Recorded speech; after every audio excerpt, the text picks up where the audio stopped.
Fasten your seatbelts. It's going to be a bumpy night.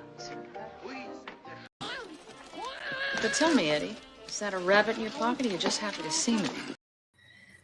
Hello, everybody. Welcome. Sorry for the late start. Had to delay a couple, like a little bit because things got pushed back. This evening, I'm going to be off camera because one, I'm tired, and like the reason why I'm tired is twofold. One, I had to do part of the yard work today to help my parents out, and two, because it's outside in yard work and it's warmer weather, my allergies are basically kick my ass the rest of the afternoon because I'm breathing in nearly every fucking thing I'm allergic to in the outdoors. So that's always fun. But we're here and we're talking our personal, subjective favorites from 1986. Now, again, for those who might be new here, these movies do not necessarily have to be objectively good, just that they are subjectively entertaining and loved by us.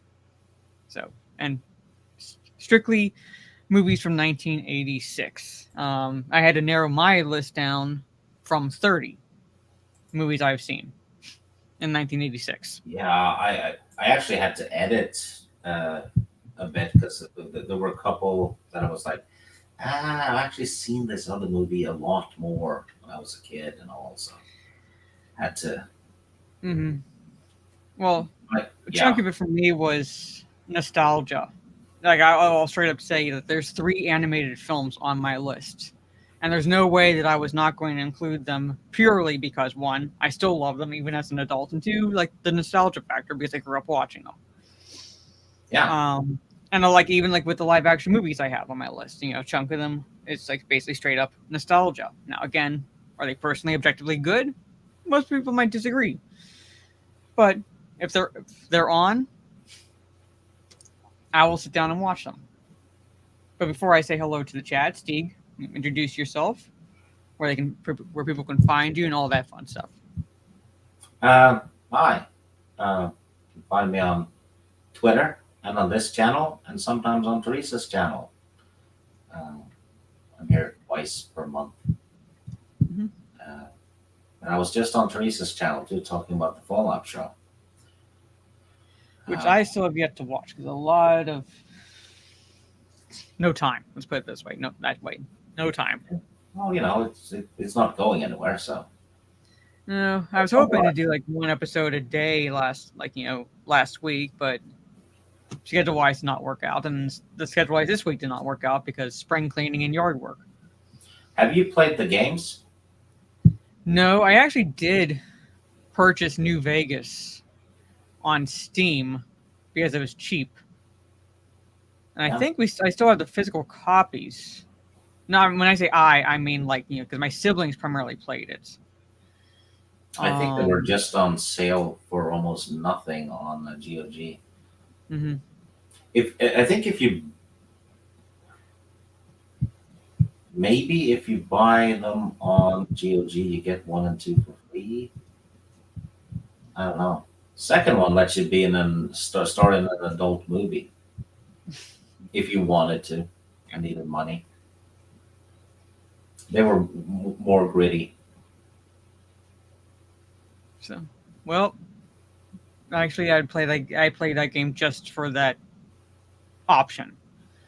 Pretty much. Yeah, and you could also sell a companion to slavers if you needed money. So, heck yes. Because I think I still have the physical copies, but if anything, at some point down the road, I'll purchase them because at some point I do want to play them. It's just I'm trying to get through the current roster of games I'm playing through right now, so it doesn't allow me a lot of leeway adding new games in. Yeah. Right now. Yeah, and the Fallout games are time consuming. Yeah. The first 2 though are not first person; they're isometric like Diablo, with turn-based combat. Oh, that's interesting. I haven't played turn-based combat in a long time. Yeah. Well, it's kind of fun in the old ones because if you have a bad kind of roll, Hmm. happened to me though. I was protecting some cows and then was gonna throw a grenade at the villains. Rolled low and hit the cows. So yeah, but anyway, chat. So like eventually at some point I will play the games and watch the show. But right now we're talking our top 10 films from 1986. I'm gonna say hello to the chat, and I will say this again later on in the stream. But normally tomorrow I would be streaming, but because I have to wake up, not necessarily at the ass crack of dawn, but early enough. Friday morning, instead of streaming, I'm thinking about doing a watch party on my Discord. I know people like watching a lot of comedies, but it's easier for me to pick movies out in that genre sometimes. And for some reason, I've had My Cousin Vinny, like that movie just popped in my head today. Like there's like the courtroom scenes. It's like like basically scenes in that movie just popped in my head today. So chances are a watch party of My Cousin Vinny tomorrow, but we'll see. We'll see. But it'll be on my Discord tomorrow evening rather than a stream since I have to get up early. So, like I said, I don't know why, but periodically random movies will just pop into my head that I haven't seen in a long time. That I know I like, but I haven't seen in a long time, and just like I start thinking about the different scenes, and it gets me in the mood to watch a particular movie. But anyway, I see Trey. What's up? Let's discussion. Good to see you, Gravy D. Yes, it's almost close to this boomer's bedtime. Good to see you. Conroy, what is up? Good to see you. Jaluk, probably lurking, no worries. Citizen Ronan, what is up? Orange Orange Chat, thank you. Got both on the big screen. Thank you so much. Ms. Martin Muses, hello. Good to see you. Bradley Scott, what is up? Tara Crystal, hello. Yeah, they were like, I had to narrow my list down from 30, like I said, that I like definitely remember watching.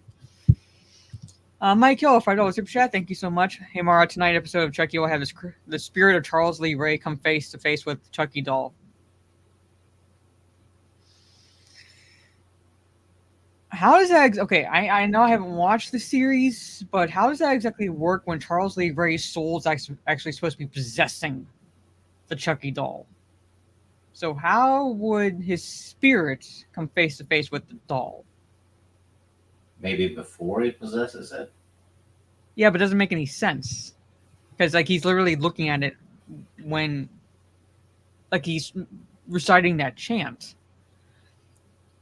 So it wouldn't make any sense for it to be before he possesses it, and it doesn't make any sense. It just doesn't make any sense. Soul Assassin, what is up? Thank you, Trey. I hear it is pretty good too, despite the lore issues. Like I said, I'm going to be checking it out. So we'll see. We'll see. Michael's Asylum, hello. Yeah, at some point I'm going to play the Fallout games. It's if you're gonna stream them, it pays to do a little research on how to level up first, so you don't do like 20 streams and then realize shit, my character is fucked because I made bad choices. All right. Okay. I'll have to look into that. It's going to be like down the road at some point, pretty much. Michael's Asylum. Oh, yeah. So much. Yeah, I was gonna this is what I'm gonna click. This is my Discord. This is where I do the watch parties.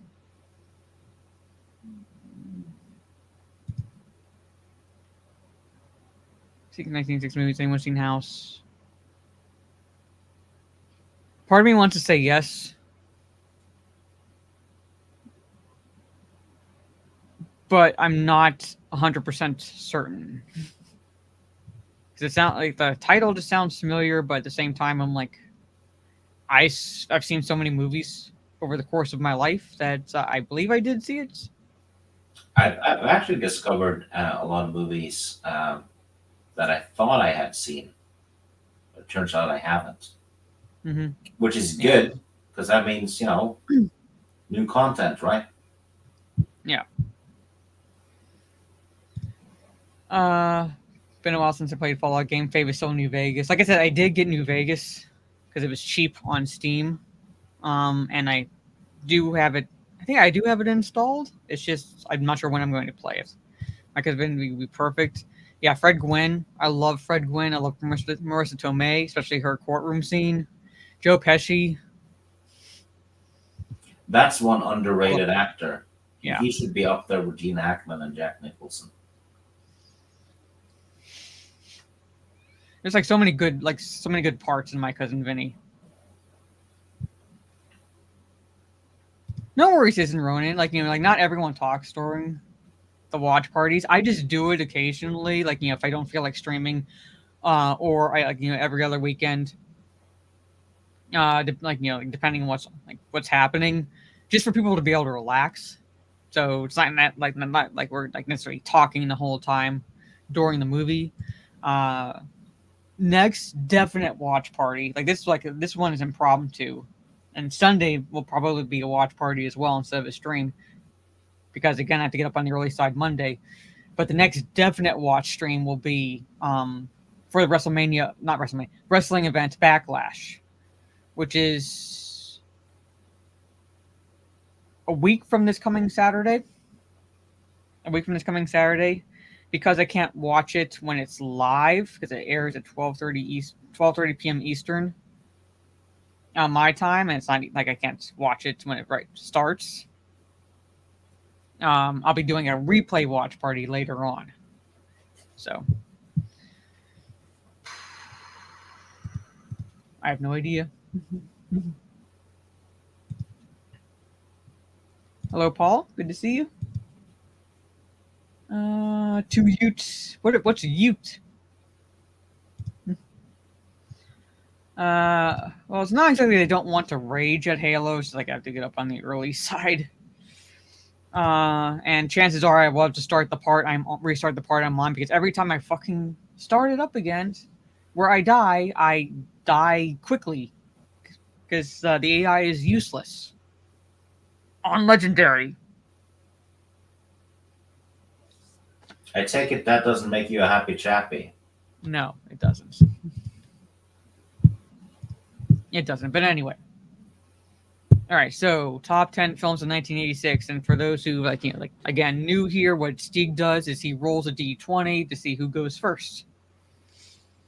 Yeah. Do you want 1 to 10 or 11 to 20? I'll do 11 to 20 this time. 20. See, this is like the die likes me on this stream. It hates me when we play D&D. Well, not always. It hates you if there's any kind of monster or killer animal. Yes, I've nearly died. If it's human opponents or whatever, no issue. So yeah. But anyway, okay. Again.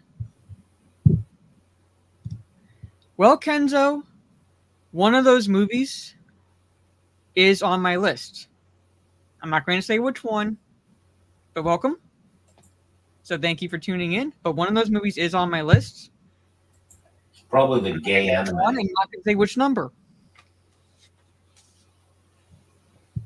So, what? I said it's probably the gay anime.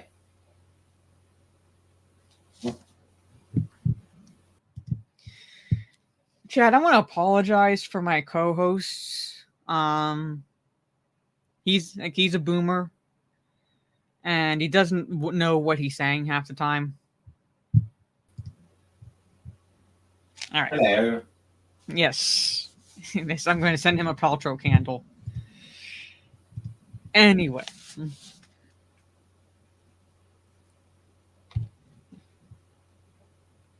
Yeah, well, Natural you won, ones. so you're gonna start. All right, but anyway, okay, number 10. Okay, as I was gonna say, for those who are kind of new to this, to these streams, these are subjective lists. The movies themselves might not be objectively good, but they're subjectively entertaining to us. And number 10, I had to include this movie because it's one of my favorite military movies of basically of all time. Starring Clint Eastwood. about ready to retire, and pretty much told he has to shape up this recon unit that's been neglected for the longest time, or else he's basically going to get canned, essentially, and that is Heartbreak Ridge. Right? Basically, this is like his last. Like he wants to get out, but he has to do this one last thing, and that is to basically take this recon unit that's been neglected because their former platoon leader basically was just didn't give a shit the last the last year he was serving, pretty much. And so Clint Eastwood steps in, Gunny Highway steps in, and with his own brand of motivation, shall we say, and whips them back up into shape. So it stars Mario Van Peebles, Clint Eastwood. Only has 2 female characters, really. It only has 2 really substantial female characters in the entire movie, and one of them, I'm not faulting the actress. She's playing a character, but I could not stand the ex-wife character. Every scene that she's in, I skip because I cannot stand that little subplot where he's trying to get back with his ex-wife. I can't fucking stand that. And I'm a woman. Sorry, I'm off screen, so you can't so you're only going off my avatar, but I'm a woman. So there's really only there's most of the cast is male, and I absolutely love it. Yes, Swede, yeah.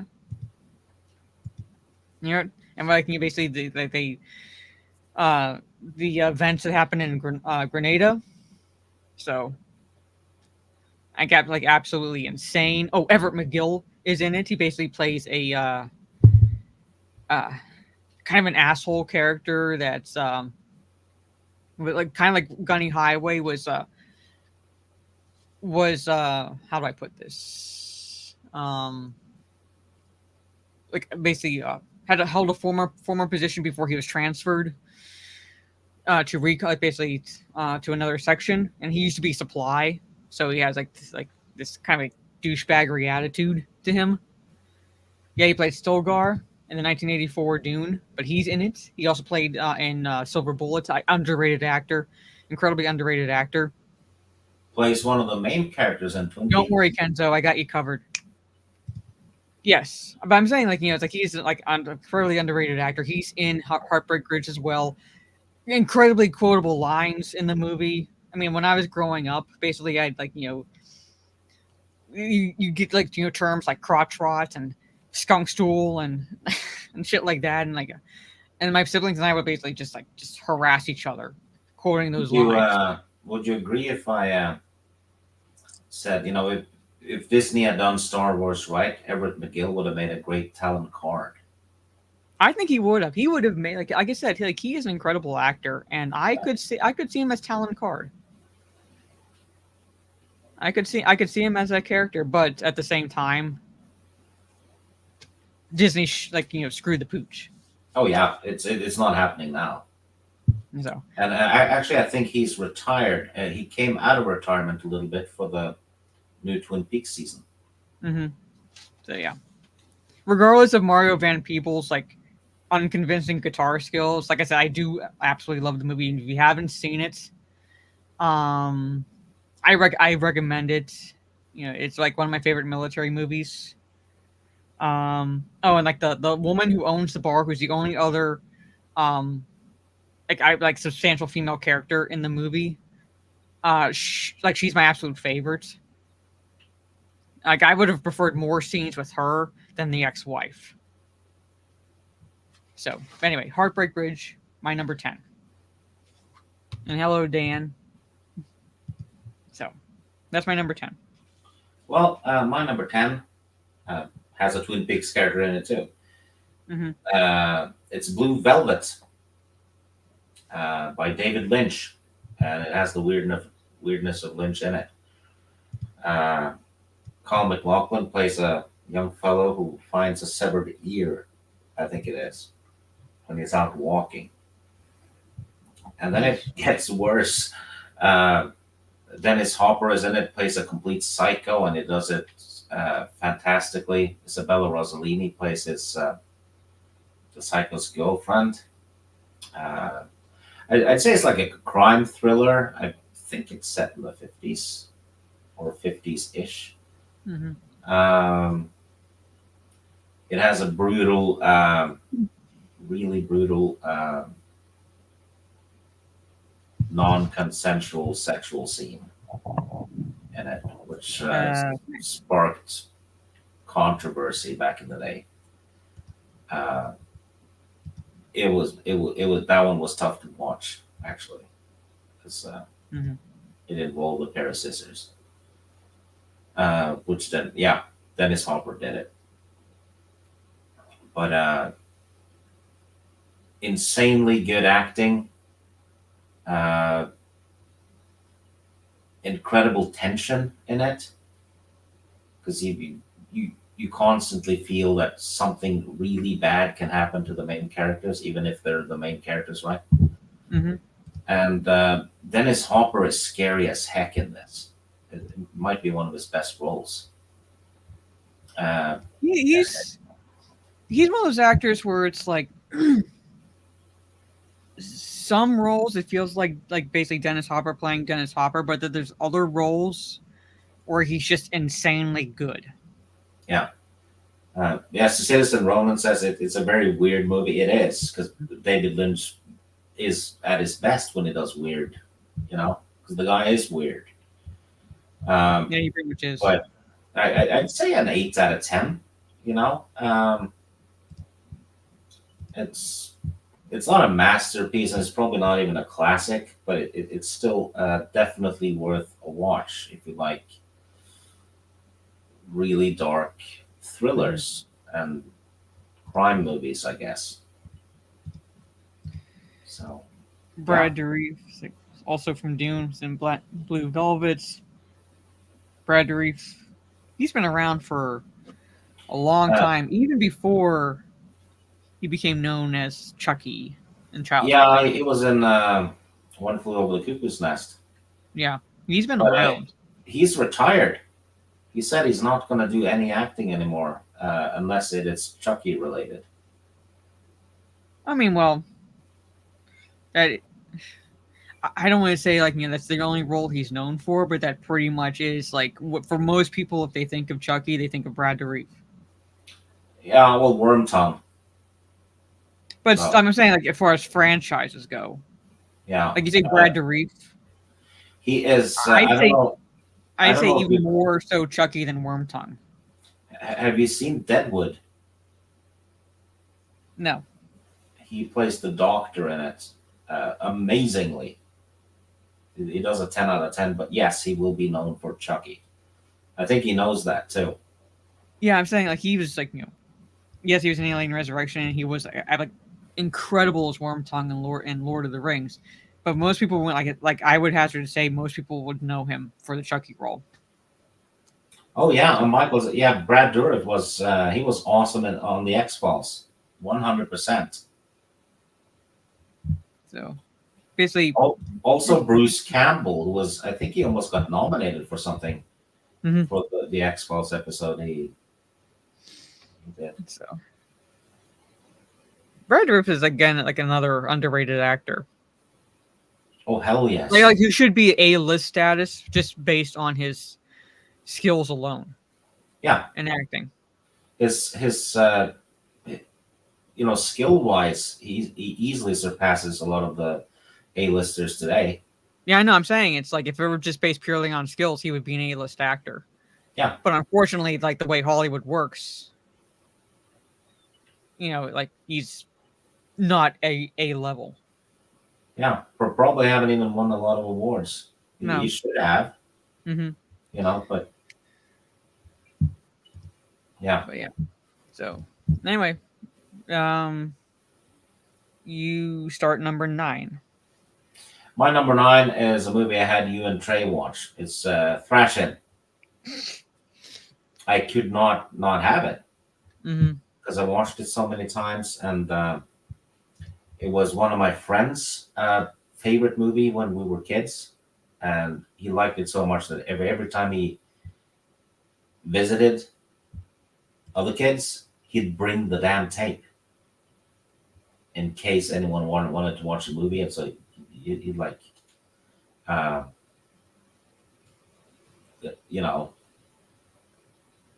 stack the deck. Shut Right. up, Dan. Hmm.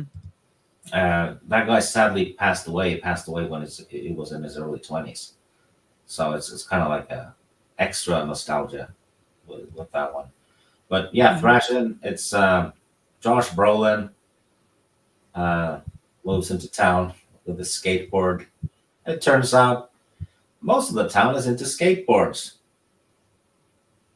It's weird, isn't it? Kind of like Karate Kid. I could have. Everyone into karate. Yeah, I thought the movie was okay. I could have done without the Romeo and Juliet-esque romance. It's the 80s. I know. It's just it kind of like every time I like focused on that in the movie, I just like started looking at my phone. Yeah, and there's even a Hey, skateboard Matron. skateboard gang in there.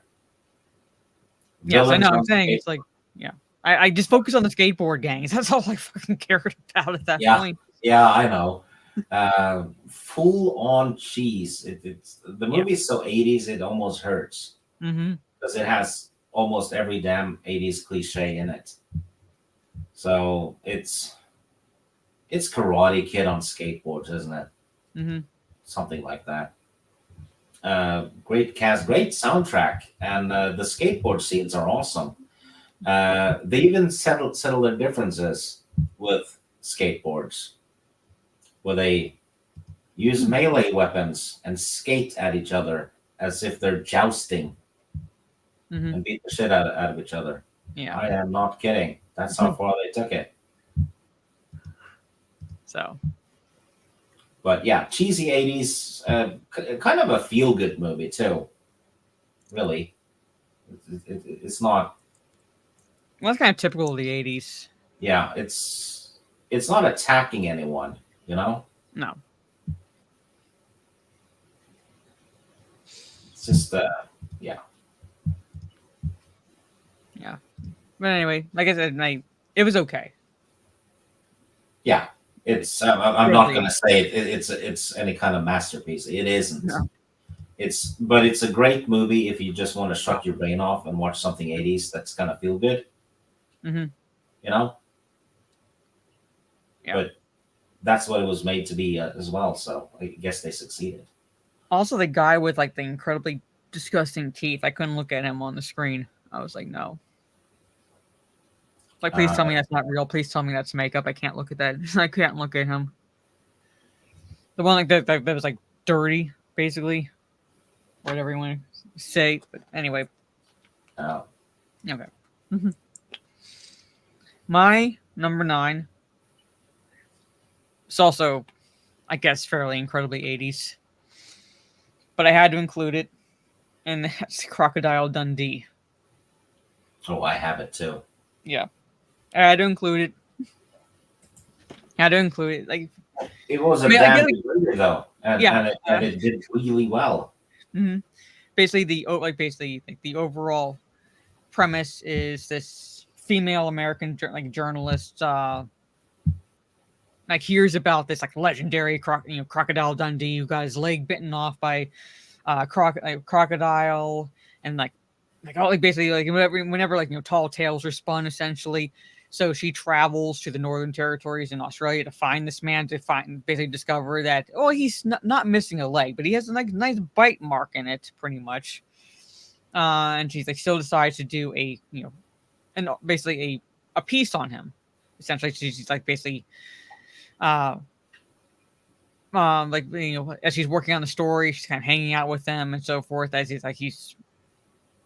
I don't know how to describe it. It's I guess his normal daily activities, essentially, which includes kind of some taking out crocodiles, scaring off kangaroo shooters and things like that. She at one point gets offended when he says calls her a Sheila and how she would never survive in the outback, and guess who has to save her, sort of a situation. So it's one of those where it's hey Tina. Whereas they're falling for each other essentially. She realizes she's falling for him, so she invites him pretty much. Okay, yeah, his walkabout. All right, his she takes him back to New York, where you have the infamous, this is a knife scene, where like he's like just like laughs at these this attempted mugging. And I don't want to go into like basically too many details, but it's like like basically one of those. It's not a romantic comedy, but it does have the element of romance in it, where like they do fall for each other, just like despite what's going on in her life, and despite the fact that he's from basically from literally on the other side of the world. Fish out of water story for both of them, because she's like has no idea what the fuck she's like doing when she's in the northern territory in the outback of Australia. And he's a fish out of water in New York, but he seems to handle it a lot better than she does. Yes, the tranny check. That's a famous one too. That scene, which would like not fly today, but again, as Stan points out, should be taught in schools nowadays. Yeah. So, again, in my opinion, I had to include it. It's a very enjoyable film.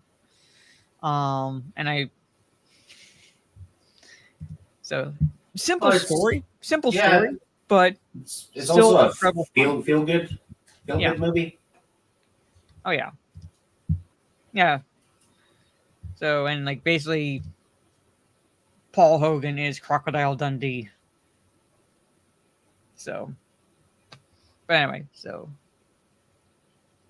if you have not had a chance to watch it, like I said, it is a basic story. But I'm saying, like basic is not bad.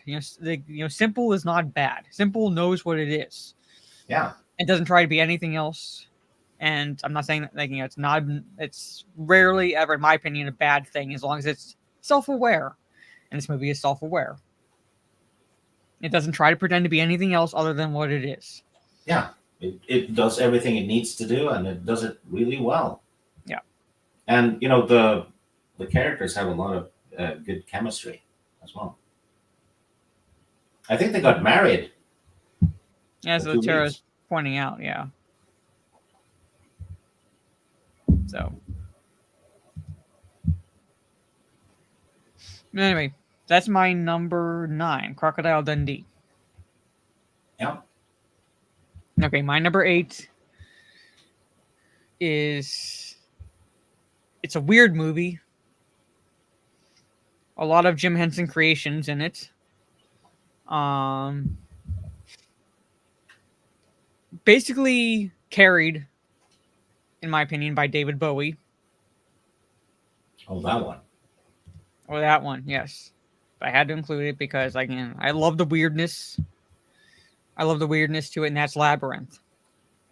You want to know something? I've never seen it. So, Labyrinth is higher for you. I I had to the fact that it's low on my list is not mean it's the movies above it are rated any higher, because I was including nostalgia for some of them. Where the movies themselves, where it's if I remove the nostalgia, some of these movies they have lower on the list would be higher. But yeah, Dance the Magic Dance. It's weird. It's a weird movie. Basically, Jennifer Connelly's I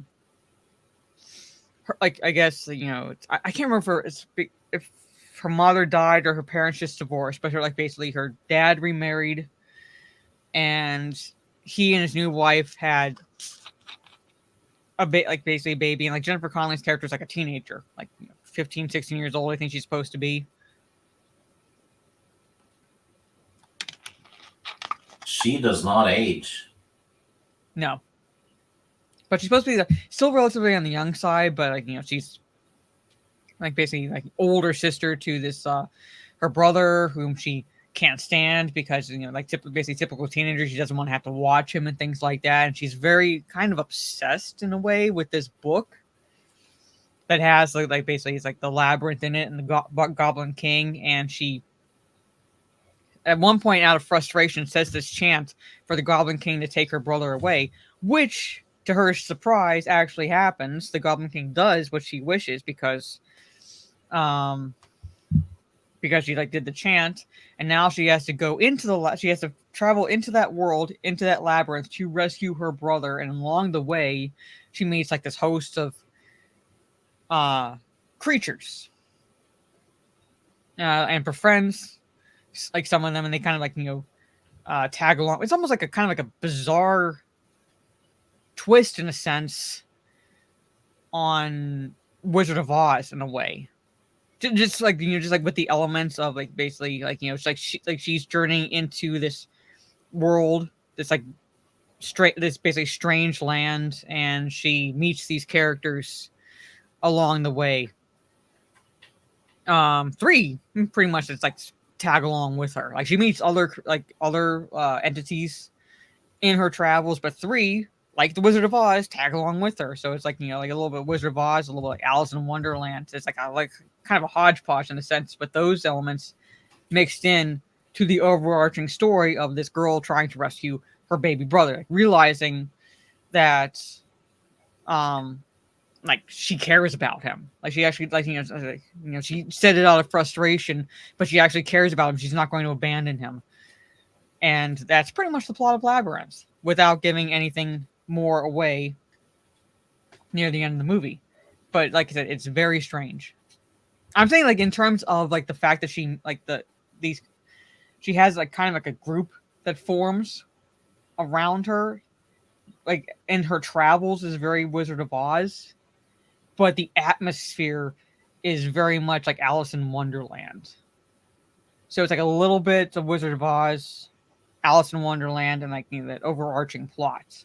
Because Alice in Wonderland it's just Alice. Like she meets entities along the way, but she herself is traveling by herself. Whereas in this case, Jennifer Connelly's character meets these characters along the way, and she's joined by them, like Dorothy in Wizard of Oz.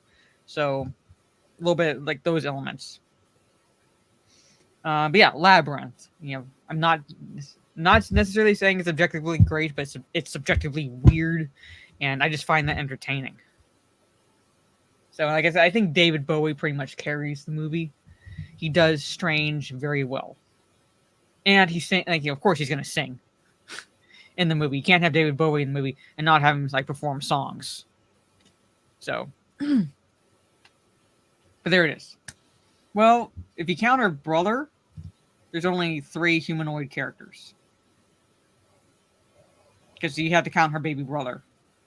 But there is Labyrinth, number 8.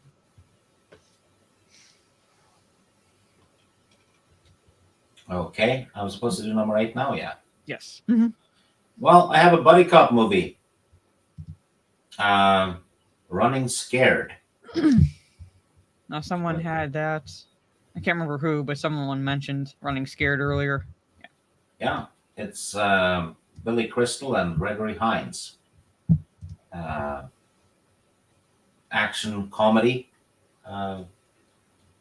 They actually do action quite well. Great chemistry. You have Jimmy Smits playing the villain. I think it takes place in Chicago or Detroit. They're someone smuggling drugs into town or something, and they're using stolen. No, they're using cars, I think. The trader guy from the Matrix is in it too. Plays one of the villains. Can't remember his name. Good actor.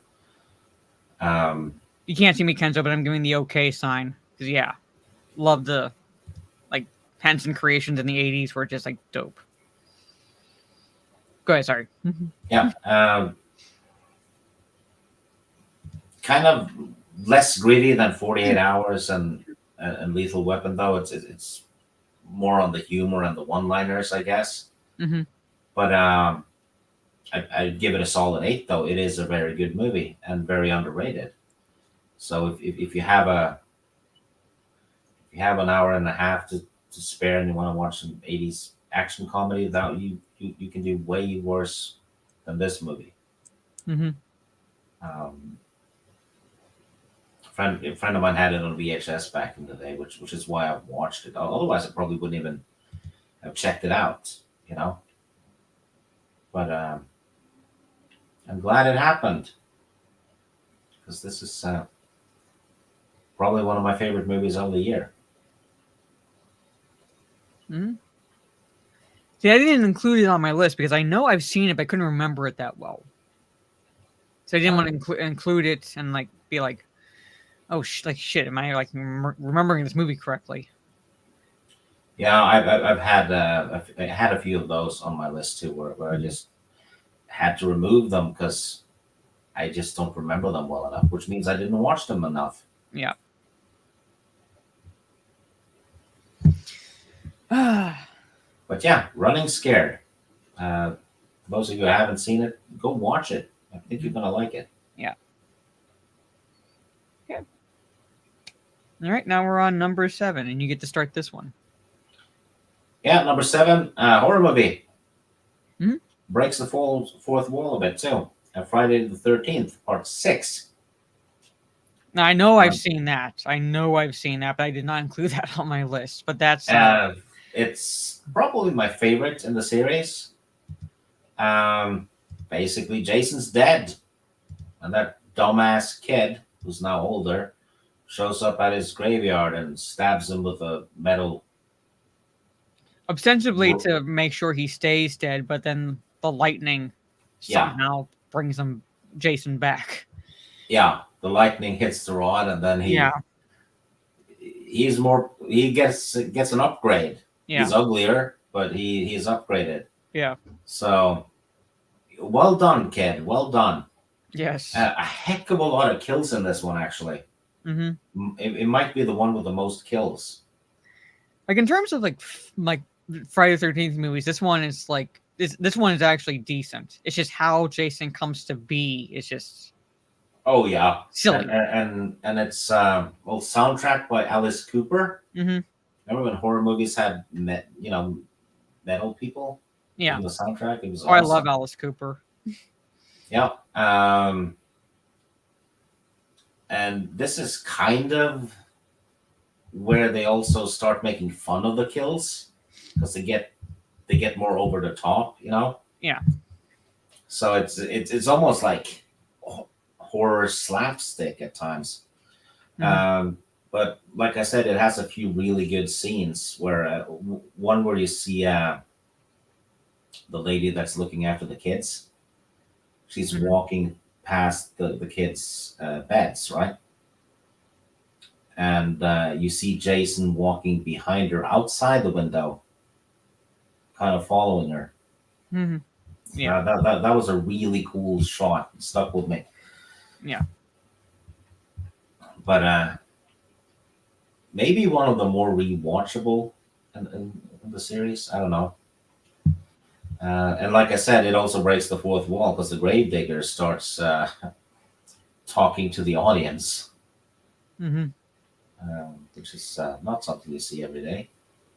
No, but like there are actually films out there, like basically before, because people think like basically, not that Deadpool did it first, but like they associate it more with like Marvel, Deadpool, things like that, breaking the fourth wall. But there are plenty of movies out there from like dating back to like the 60s, 70s where there's some fourth wall breaking. Yeah. But this one is I rewatched a couple of the older ones, and the thing about this, in my opinion, is it has a lot of highs, but sure as heck it has a bunch of lows too. Mm-hmm. And the remake is not the worst one. No, definitely not the worst one. Like in terms of like the franchise remakes, that kind of goes to Nightmare on Elm Street. That one I need to rewatch because I simply don't remember much about it. I remember not liking it, but I also remember not hating it.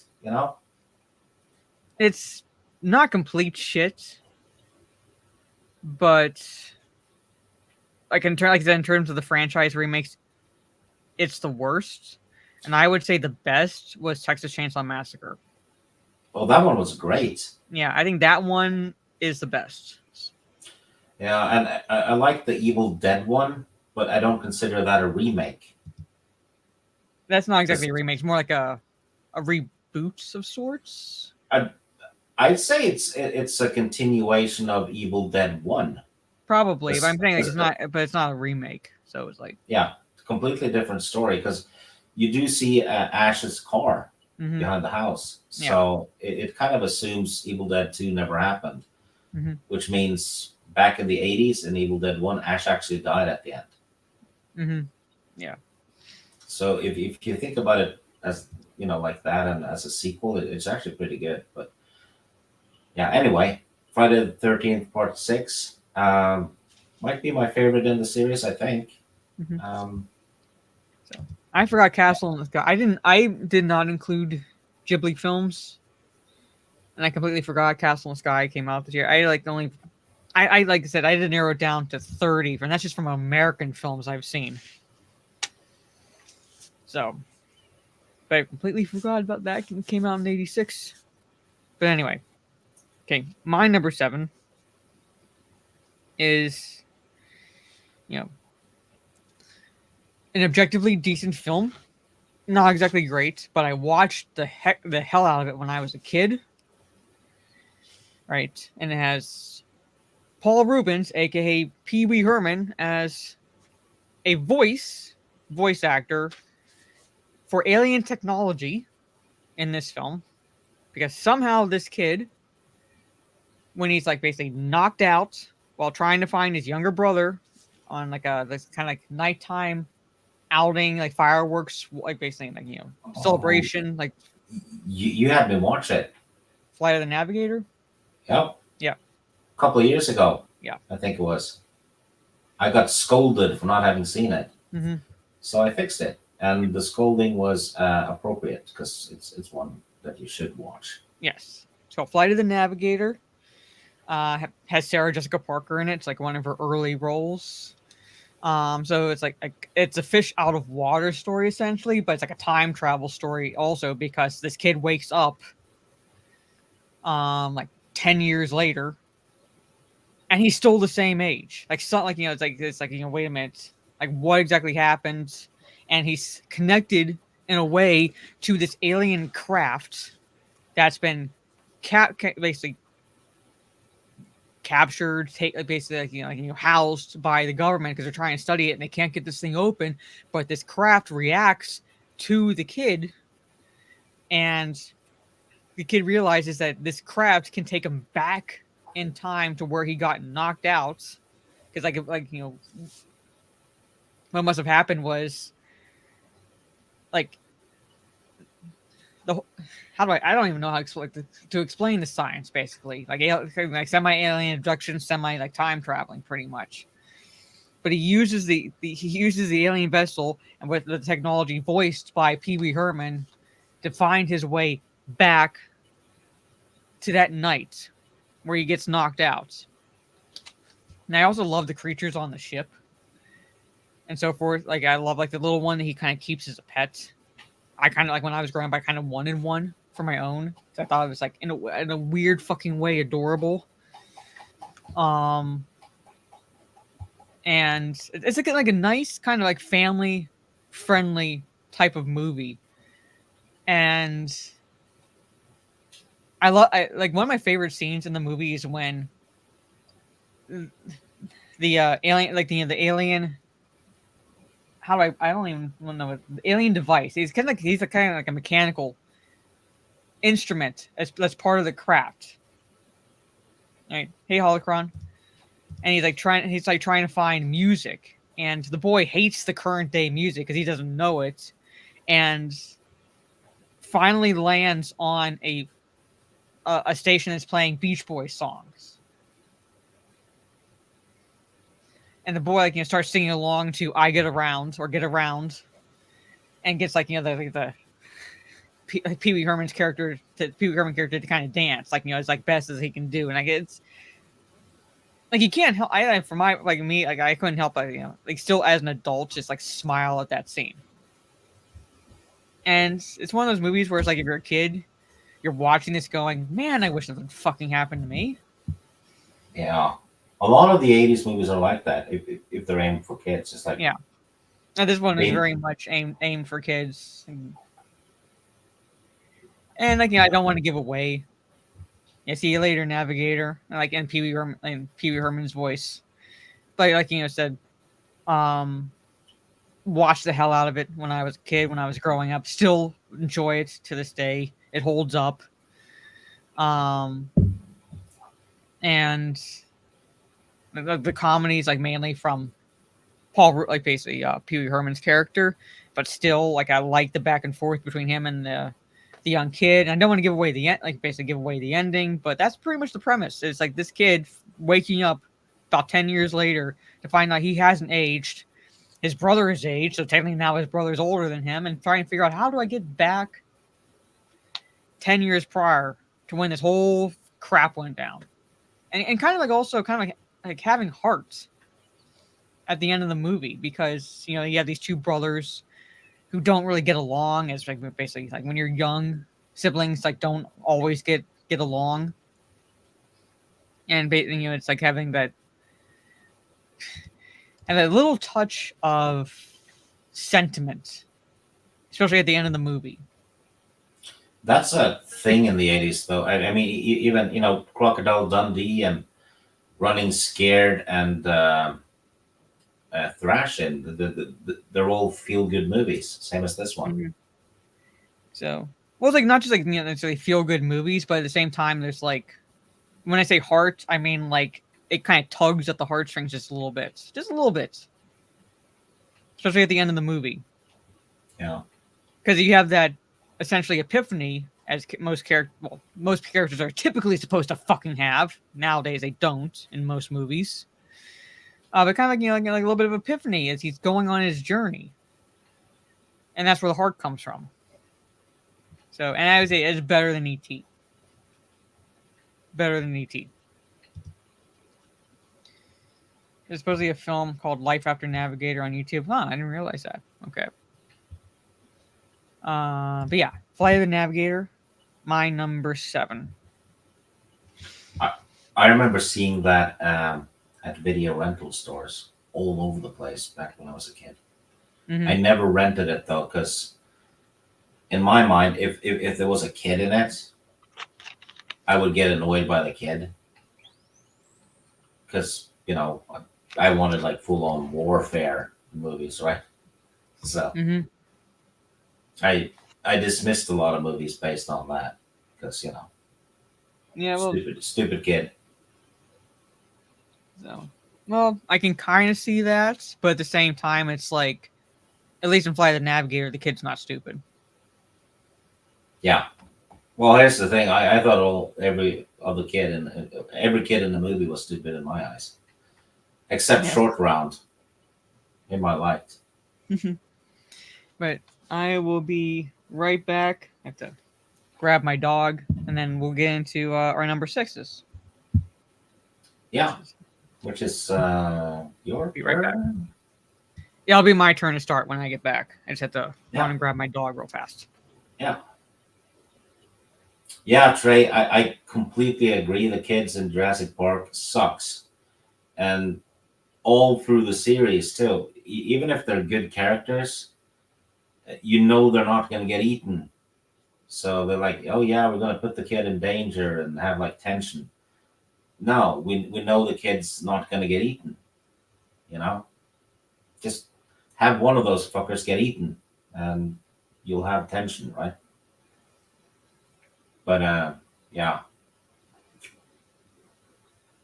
if you have kids in horror movies in particular, they always tend to survive. So it's just like to make parents tense up, really, you know.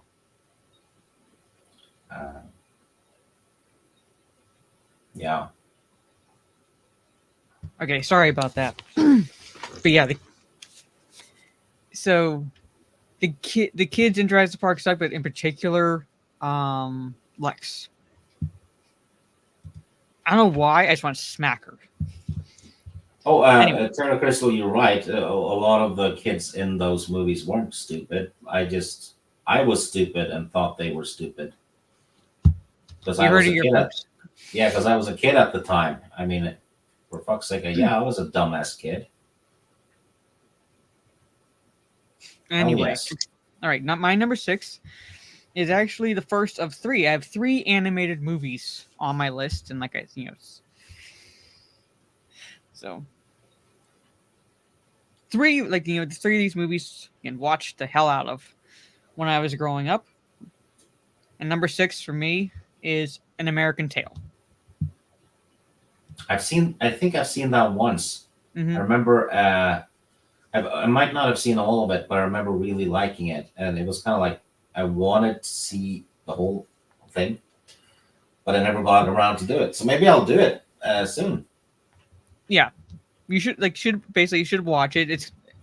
It's American. You have to spell tail, Tail. It's an animated movie. Yeah. And the characters are mice. I have it on a USB drive for I Am a Criminal.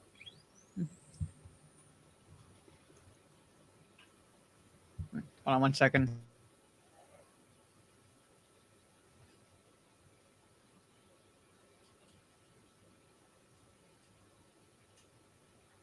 Yeah, I see people like Tina likes An American Tail. Oh, she even has the Blu-ray. Well, that's cool. You collecting physical media is probably a good thing to do for your favorite movies nowadays. Because they'll edit stuff for streaming services. Yeah, no worries, Kenzo. It's pretty late for you over there, and like I said, I think you'll like the rest of my list, at least the higher ones. But good night, Kenzo. See ya. Take care of me well. Well, that's one of the scenes. She was just overall annoying, but she's a hacker. You're fucking 11 years old. Anyway. That one had a sequel, didn't it? What? American Tail. Well, yeah. Five Goes West. Well, actually, it's like a few sequels, but like the immediate one after that is Five Goes West. Yeah. I believe. But American Tail basically follows the Moskowitz family. They are Russian. Basically Russian mice who immigrate to America because the father believes there are no cats in America because that's what they have to deal with in Mother Russia. So there's no cats in America. So let's say they're going to immigrate there and start a new life. And in the process of immigrating to America, their son Fievel is separated from them. And it's pretty much basically following Fievel as he's trying to find his family. So the family is trying to get acclimated to their new country, and they believe their son is dead. Fievel's getting acclimated to the country by himself, while he's trying to find his family, and he's encountering these different characters along the way. It's a pretty feel-good movie. There are some actually kind of dark moments a little bit in this movie. So it's basically directed at children, but like I said, there's some moments where it's but so good. So still basically a feel good movie of sorts. But you're following, like I said, you're following Fievel as he's trying to find his family. So it's basically a journey. And the reason why it's called An American Tail is because, like I said, his family's immigrating to America. And Tail, Tail, because they're not human, they're mice. And yes, Dom DeLuise voices a cat in it that's named Tiger. I don't want to say too much about his character because I don't want to give it away. But he forms a connection with Fievel. Yes, it's an incredibly sweet movie. But yeah, so if you have not seen it, I highly recommend watching it, and I also would recommend watching Fievel Goes West because Jimmy Stewart does a voice in it. So it's one of his last film or one of his last films. But yeah.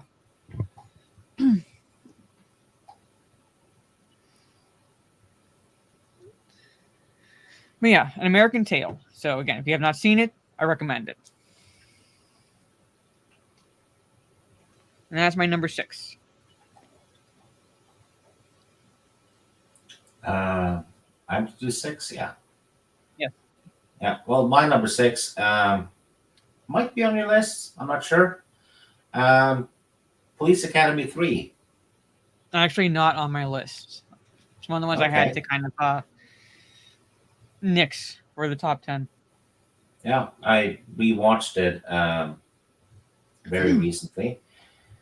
All of a sudden, all kinds of citizens are allowed to be policemen or try out to be a policeman, right? So you get all kinds of weirdos, including the villain from Police Academy 2. What is it, Zed? Yeah. Zed? Yeah. And Sweet Chuck. And all kinds of other weirdos. I think this is better than 2. 2 didn't have Callahan, I noticed.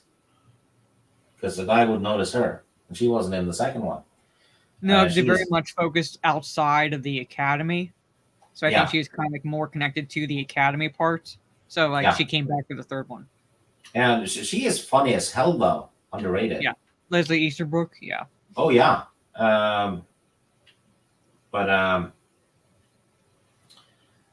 New characters are introduced. There's, the Asian guy who knows Kung Fu. Brian Tachi, that's the actor's name. He voiced Leonardo in the Ninja Turtles movie. Oh, cool. Yeah. He is awesome in this one. Cool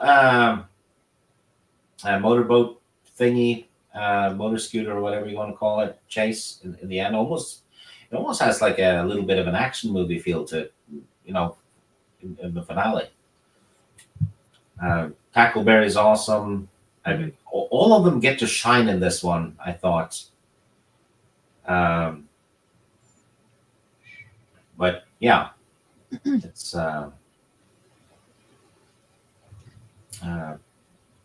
maybe the best one. Would you agree with that? Best in the series? No, I'd give it slightly to the first one. And I would say I probably enjoy the fourth one a bit more than the third one. But they're like all up to like through number 4 solid. Like basically solid movies in the franchise. Yeah. So, well, if it's like your favorite, then that's fine. I'm saying I just think I like in terms of the best one, I would say that's the first one. In terms of like the sequels, I probably wouldn't like enjoy the fourth one a bit more over the third one. The fourth one I haven't rewatched yet, so it's been maybe 2 decades since I watched 4. So maybe I'll like that one better. I don't know, but so far though, I had the most fun with 3 out of the first 3. Yeah, and I watched this one a lot when I was a kid. It was 3 and 4 that I kept rewatching because I think my uncle had them. So, yeah, great fun with Police Academy. Yeah, I had to leave out Highlander because of this. I had to leave out Highlander because of like other films. So yeah, it hurt. Mm-hmm. The movies I had to leave out, but I had to stick to the rules.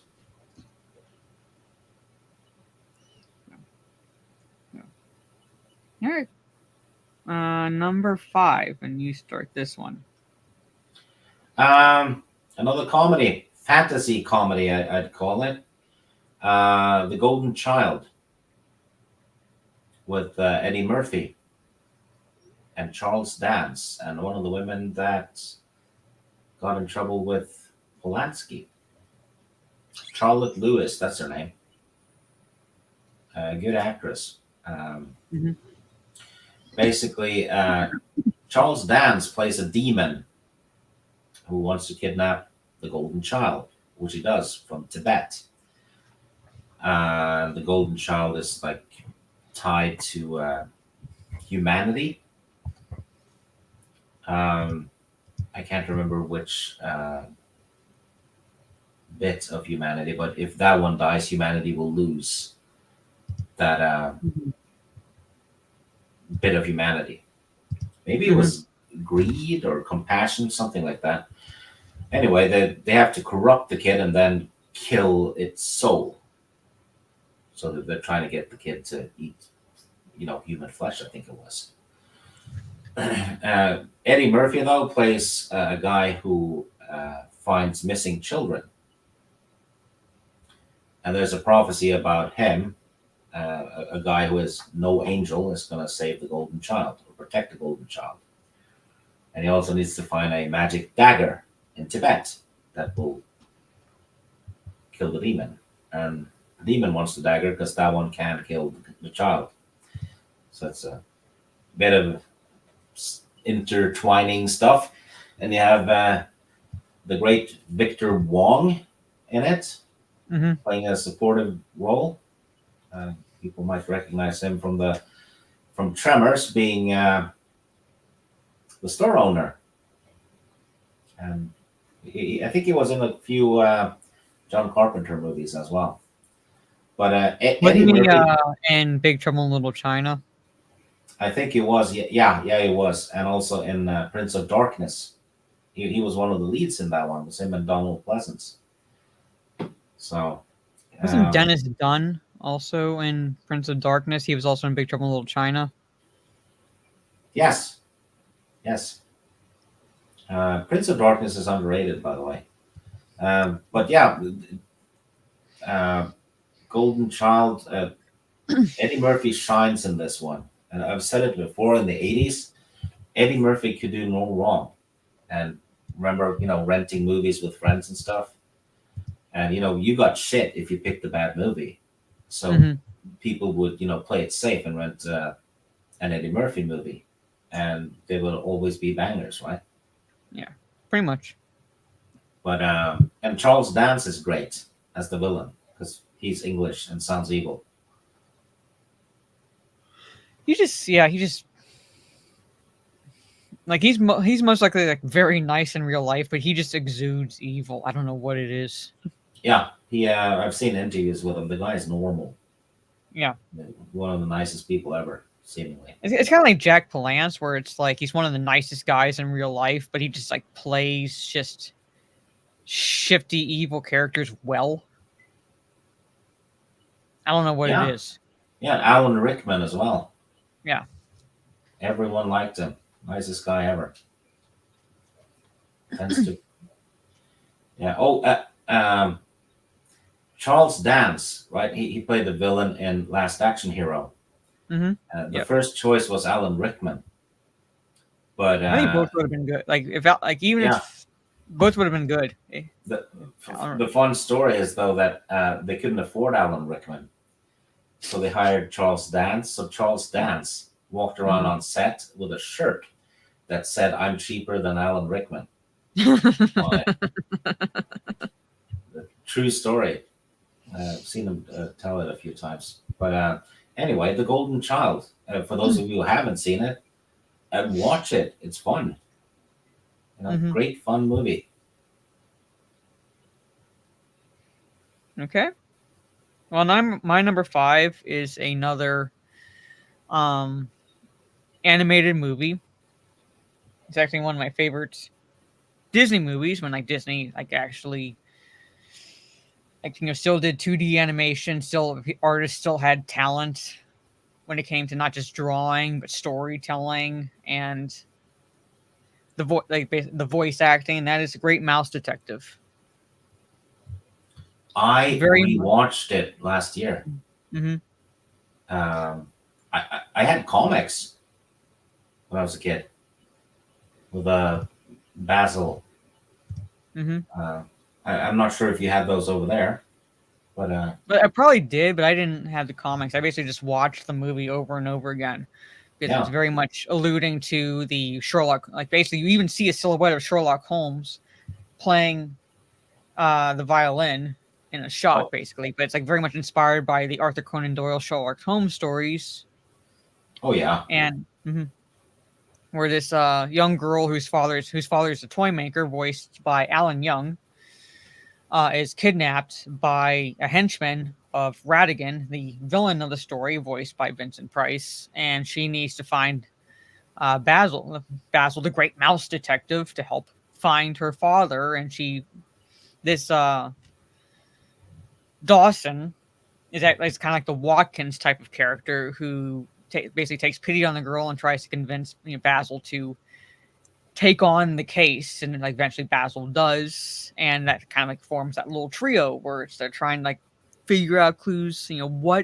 This toy maker was kidnapped. Why would Ratigan kidnap a toy maker? What possible use could he have for a toy maker? And like it's like starting to fit together the story as Sherlock Holmes would, to figure out like the ultimate plan the villain has.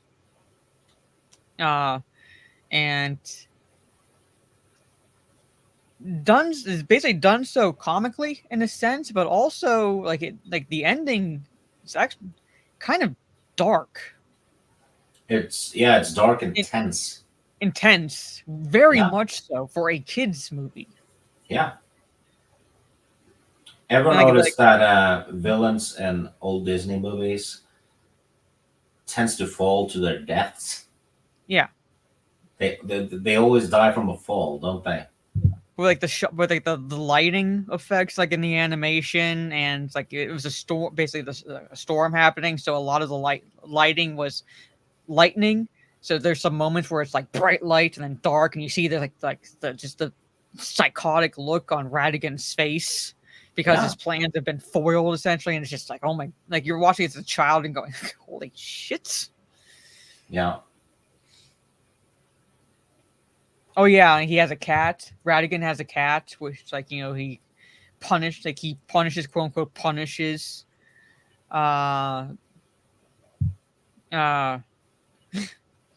this he does it for other others in his little cohort. But yeah, like there's like a drunk mouse that accidentally says "world's greatest rat," and he doesn't like being called a rat, and that's how he basically he punishes, quote unquote, the ones that like make mistakes. And feeds them to the cat. Yeah. And that cat is evil looking. Yeah, dark as shit. Yeah. It's a great movie, that one. Mm-hmm. And it's I had fun watching it as an adult. Yeah, I only mentioned. I I only remember bits and pieces of it because I haven't seen it since I was a kid. But like these like old school Disney movies still hold up. Yeah, like you can watch them both as a kid, as an adult. And they're always they don't make them like that anymore. And they're always well written, and they have a message. Yeah. For so the kids would learn. Kind of like a life lesson thing. Mm-hmm. Yeah. But again, Chad, if you have not seen The Great Mouse Detective, one of my favorite animated Disney films growing up, still very much enjoy watching it. And yes, the villains weren't misunderstood. They were actually villains. You weren't supposed to root for them. You weren't supposed to pity them. There was no gray area at all. So yeah, the rat's evil. Yeah, that's it. Not entirely, but I'm saying basically this is a time when Disney did not necessarily hold back when it came to their storytelling. Like they didn't dumb anything down. They didn't shy away from showing anything dark. I wouldn't necessarily call it their dark age, but they didn't shy away from showing anything dark because if a story called for something that came across as such, they showed it. Like I said, they didn't hold back. They didn't dumb anything down to assuage any feelings someone might have. No, this is what the story calls for. So it's going to look like this. Yeah. So And kids will figure stuff out. Yeah. Because their brains are developing. They're asking questions constantly, right? So whenever they dumb stuff down, I always think they kind of hamper that bit. Yeah. You know? Yeah. So yeah, and that's it. That's it. Yeah. Now Great talking movie. about it kind of makes me want to go like rewatch it Yeah. now, I- because it's like there's moments of levity, there's moments of heart, there's moments of darkness, all wrapped into one. There's a lot of animated movies I want to rewatch. Yeah. But anyway, Great Mouse Detective is my number 5. Okay. Yeah, they treated their audience like normal human beings, unlike Disney treating their audience like high school dropouts, which with current day education system, not far off. So yeah. So, someone said, Yeah, maybe a watch party at some point. Yeah, so it's well, like at some point, and because I don't know if you were like early in the chat, since I'm running, but I've been like thinking a lot today about My Cousin Vinny. So might do a watch party with My Cousin Vinny, and then hell, might do a watch party again Sunday. Might do a watch party of Great Mouse Detective. But anyway, someone said today that because there's been a lot of noise at the colleges over there, that American colleges have turned into retard factories. they pretty much have. Yeah. Pretty much Orange Hat. I don't have it on Blu-ray, but yeah, it's one of my favorites. Okay, at some point we'll get to these movies. I can only there's only so many watch parties I can do and so many movies to show. But okay, number 4. I included this one because it's in a way a coming of age type of story. The plot itself is simple. It's more or less a reminiscing from one of the characters who's now an adult character who has seen what's happened to one of the friends that he used to know, which triggers a memory of what they did one summer, when one of them heard about a dead body down by the river. And basically the simple story is these 4 friends decided that they're going to take the trek to see if they can find it, and that's Stand By Me, which I believe is actually a Stephen King story. It is. Not one of his horror stories or anything like that. It's a coming of age tale. It also stars Kiefer Sutherland. He plays basically a hoodlum who he and his 2 friends also want to try to track down the body, and he's basically a bully. Picks on the younger kids, the 4 that we follow, played by River Phoenix, Jerry O'Connell, Corey Feldman, and Will Wheaton. So get over the fact that Will Wheaton's a complete ass nowadays. Basically he was a kind of star as a kid back then. And those 4 friends, like I said, wanted it's just find a dead body. See if they can find a dead body. They hear about it. They don't know if it's actually there or not, but they decide to go anyway to look. And it's during one summer, and it's reminisced by Will Wheaton's character, who's played by, I believe, Richard Dreyfuss, as the adult version of the story. Kind of like it, but without the horror. Kiefer Sutherland seems like a nice guy, just all around nice guy. But he plays bad guys really well. So. Oh yeah. Yeah, he plays a good asshole. Yeah. Intense fellow. Mm-hmm. Yes. Very intense. And really, that's the plot. I mean, there's elements along the way, things that happen along their journey, things like that. There's also actually a spoof of it in Bob's Burgers, but instead of a dead body that Gene Dulcher hears about, it's a two-butted goat. And basically, the trek is to see if that two-butted goat exists. So that's like basically the spoof of Stand By Me. So, if you haven't seen it, I recommend it. It's a good coming-of-age movie, in my opinion. Really, like I said, like the plot can't get any simpler. Yeah, That's it. It's a very good movie. Yeah. And it's like it's Wolverine's character, like Richard Dreyfuss, is a writer, and basically this is told as like a flashback of sorts because of I don't want to say what triggers the memory, because it's connected to one of his friends, which basically causes him to tell this story basically to the audience.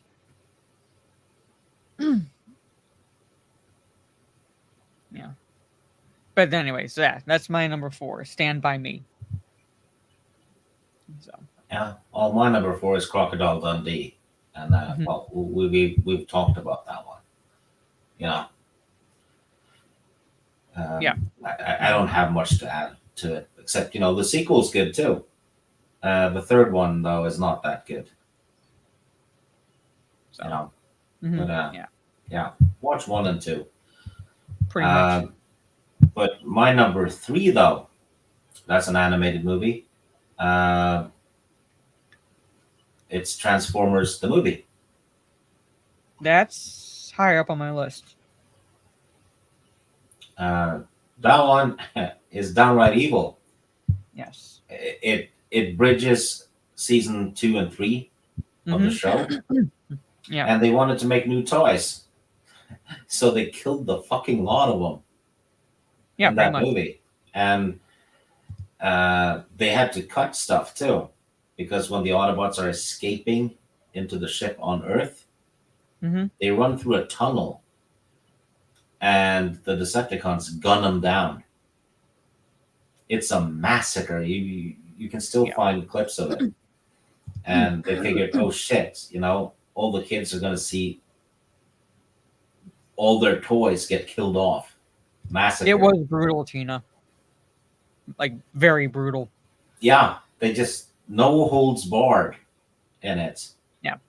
And they introduce newer Transformers in it to, they were running out of toy ideas, or rather everyone had the older ones or something, right? Yeah. So Leonard Nimoy voiced Galvatron. It was an upgraded Megatron. You had Orson Welles as Unicron. And what's his name? A Breakfast Club. Judd Nelson. Yeah, he voiced Hot Rod. He Yeah. was supposed to be the new Prime. That one didn't stick with the fans though, because they wanted Optimus Prime. A hell of a soundtrack. Hell of a soundtrack in this one. You The have Frank Welker. You mentioned Orson Welles, Eric Idle from he plays Python fame. Wreck-Gar, I think. Yeah. Yeah. The whole cast from the show. But awesome animated movie. I thought they nailed it with what they were trying to do. Starscream was like Starscream the bitch, basically like jettisons the wounded Decepticons. That would include Megatron. Yeah, because he wants to take over the Decepticons. And Megatron comes back as Galvatron and like just annihilates Starscream. Starscream has the crown on his head for 2 minutes. Yeah. Yeah. He was completely in Starscream's character though. Because he was wanting to be number 1 all through the show. So yeah. But yeah, they killed off every damn Transformers toy the kids had. You know, all of Yeah. them. So it's you know, they didn't treat kids as pussies back then, No. and the kids still loved the movie, even though Prime died and all that. Mm-hmm. Yeah, I rewatched it. I think it was 2 years ago, and I was taken aback by how good it actually is. Yeah.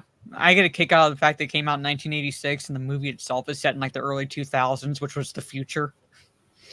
Yeah. Oh, and guess Back what? Female Transformer in it, which they've now made trans. RC.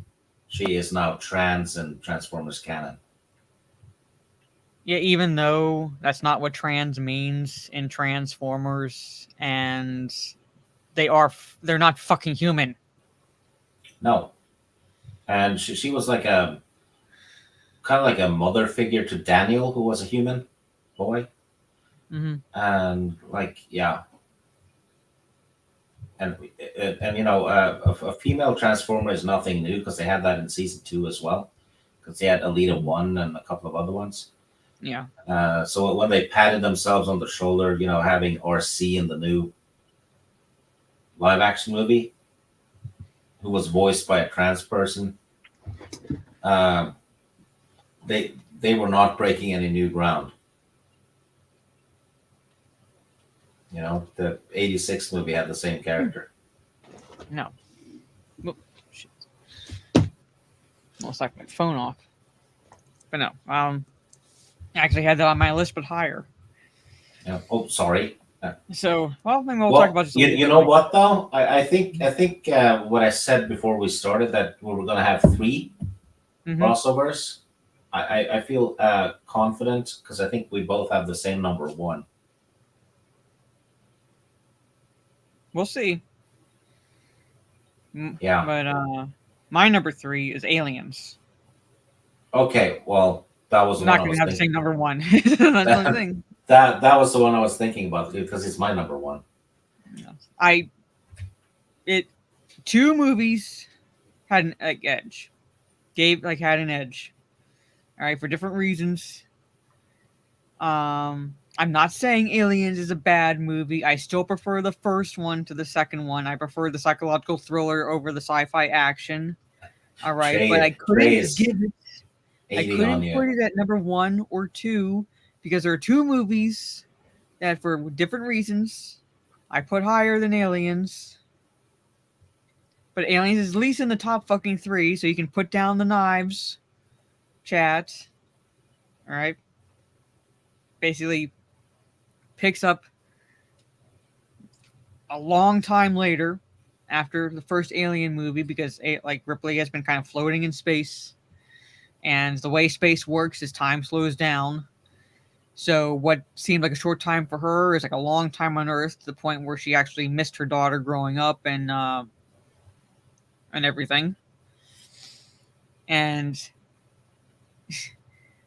it's like, yeah, getting ready to throw bricks at my window. But like the Alien is better. Like, you know, in my opinion, is better. However, like, you know, Ripley, is debriefed about like what happened, and she's asked to join on like this mission to this planet where they lost contact with this colony. They can't raise anyone at this colony. Like something's like, you know, up. There's a possibility that it could be tied to something that she experienced during her time aboard the Nostromo. So she's kind of like sent as she says like yes to it, and she goes as kind of like more like consultants, but really, like, you know, it's like she's a fucking badass. So, and well, long story short, it not only is tied to what she experienced in the Nostromo, it's basically tenfold. So way more people die in this movie. The kills are a little bit like more graphic. You see them actually, like as opposed to the first movie where you didn't really see them quite. They left it up to the imagination. But it has like very memorable characters played by Michael Biehn, Bill Paxton, Lance Henriksen. Jeanette Goldstein. Yeah, Janet Goldstein who plays Vasquez. You know, like there's no She strong was female awesome characters. in it. There were no strong female characters before like 2019. Chat, remember that? So there was like no Ellen Ripley, no Vasquez, no Sarah Connor. Did you see all the shit Mark with a C got for his Vasquez post? Yeah. It was ridiculous. Well, retards.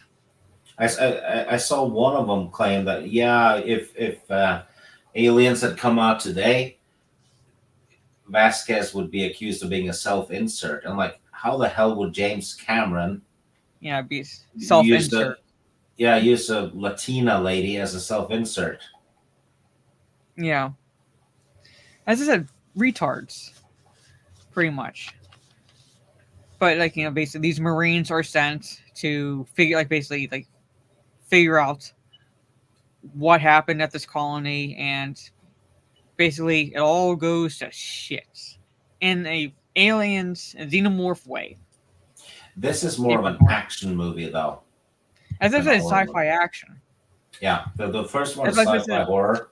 This is sci-fi action. That's why I said Alien is like a psychological thriller horror. Yeah.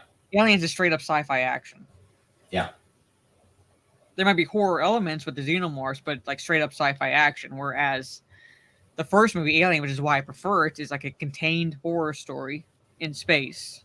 Yeah. You don't see the kills really. It leaves it up to the imagination. And it's like very much that haunted house element of containment. Also, and I believe the tagline was like, in space no one can hear you scream. Also in Alien, the less you see, the more it works. Yeah, no, I'm saying that's why I prefer Alien. You don't really see the alien until like the end. Yeah. So, but the Xeno Queen, that's like fucking awesome design.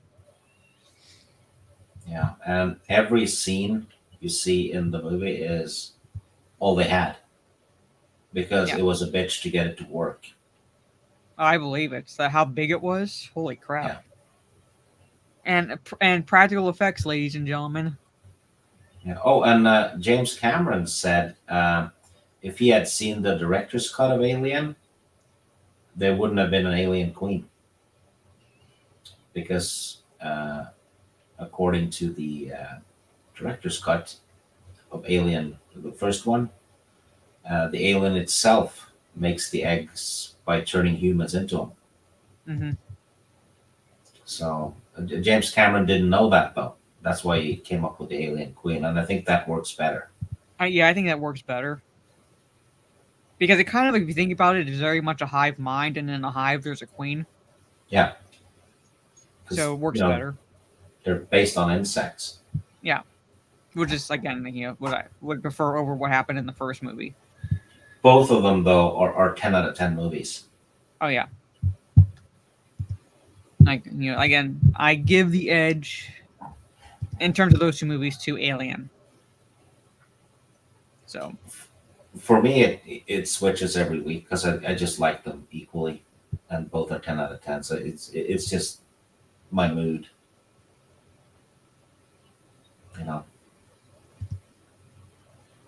I would say there's some good lines. There's good characters. Yeah. I just prefer the tone of the first one, but I very much enjoy the second one. James Remar is in it in one scene. He was cast as Hicks. Yeah. And I actually watched an interview with him, and he was talking about how he had some problems in the 80s. Oh, yeah, and, drug-related issues, yeah. Yeah, and the interviewer was being diplomatic and didn't want to, bring it up. And he said, yeah, you were almost in Aliens or something. And James Remar said, yeah, I was in it a little bit. Then I got fired because of drugs. That's what he said. I like that. James Remar owns it. I basically made mistakes. That's on me. He completely owned it, and said he also said he deserved to be fired. It was I think it's all like on the him. scene where you see the back one, like one of the scenes where you see the back of Hicks' head is actually James Remar. Yeah, So it's when they head into the hive. yeah. So, but yeah. So Aliens. I'm not gonna say any more about that because you'll be talking about it a little bit later. So Michael Bean said it was his best movie. Uh, Aliens.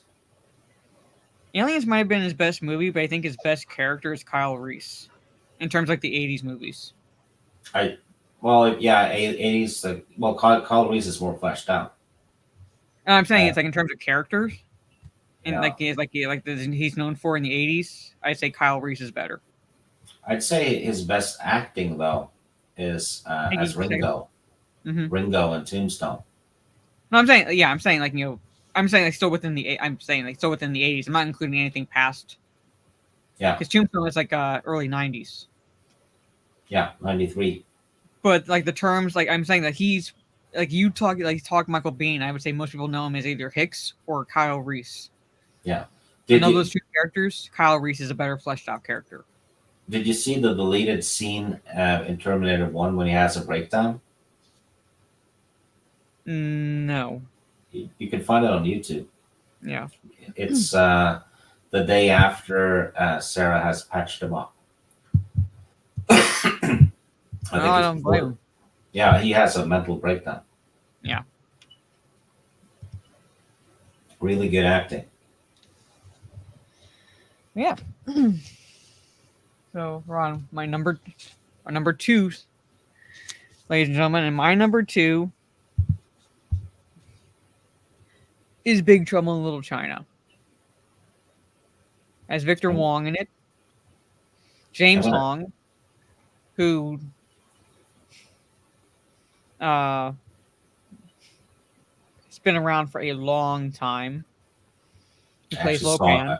I actually saw him in Seinfeld the other day. Mm-hmm. I'm going to be honest. Big Trouble in Little China, I think it's overrated.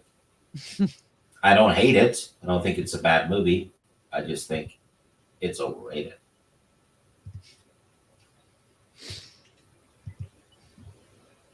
I have it on Blu-ray though. Yeah. Keeksteeg, yeah, it's like instead of getting your bricks ready to throw through my window because I have Aliens at number 3, like maybe get your bricks ready for like that little opinion. But anyway, Big Trouble in Little China is like very much a fantasy movie set in like basically reality, where really only only stems from like basically Kurt Russell plays. Wendy, shut up. All right. Jack Burton, basically a truck driver who's driving cross country, like like one of those like basically like commercial truck drivers, like big rigs.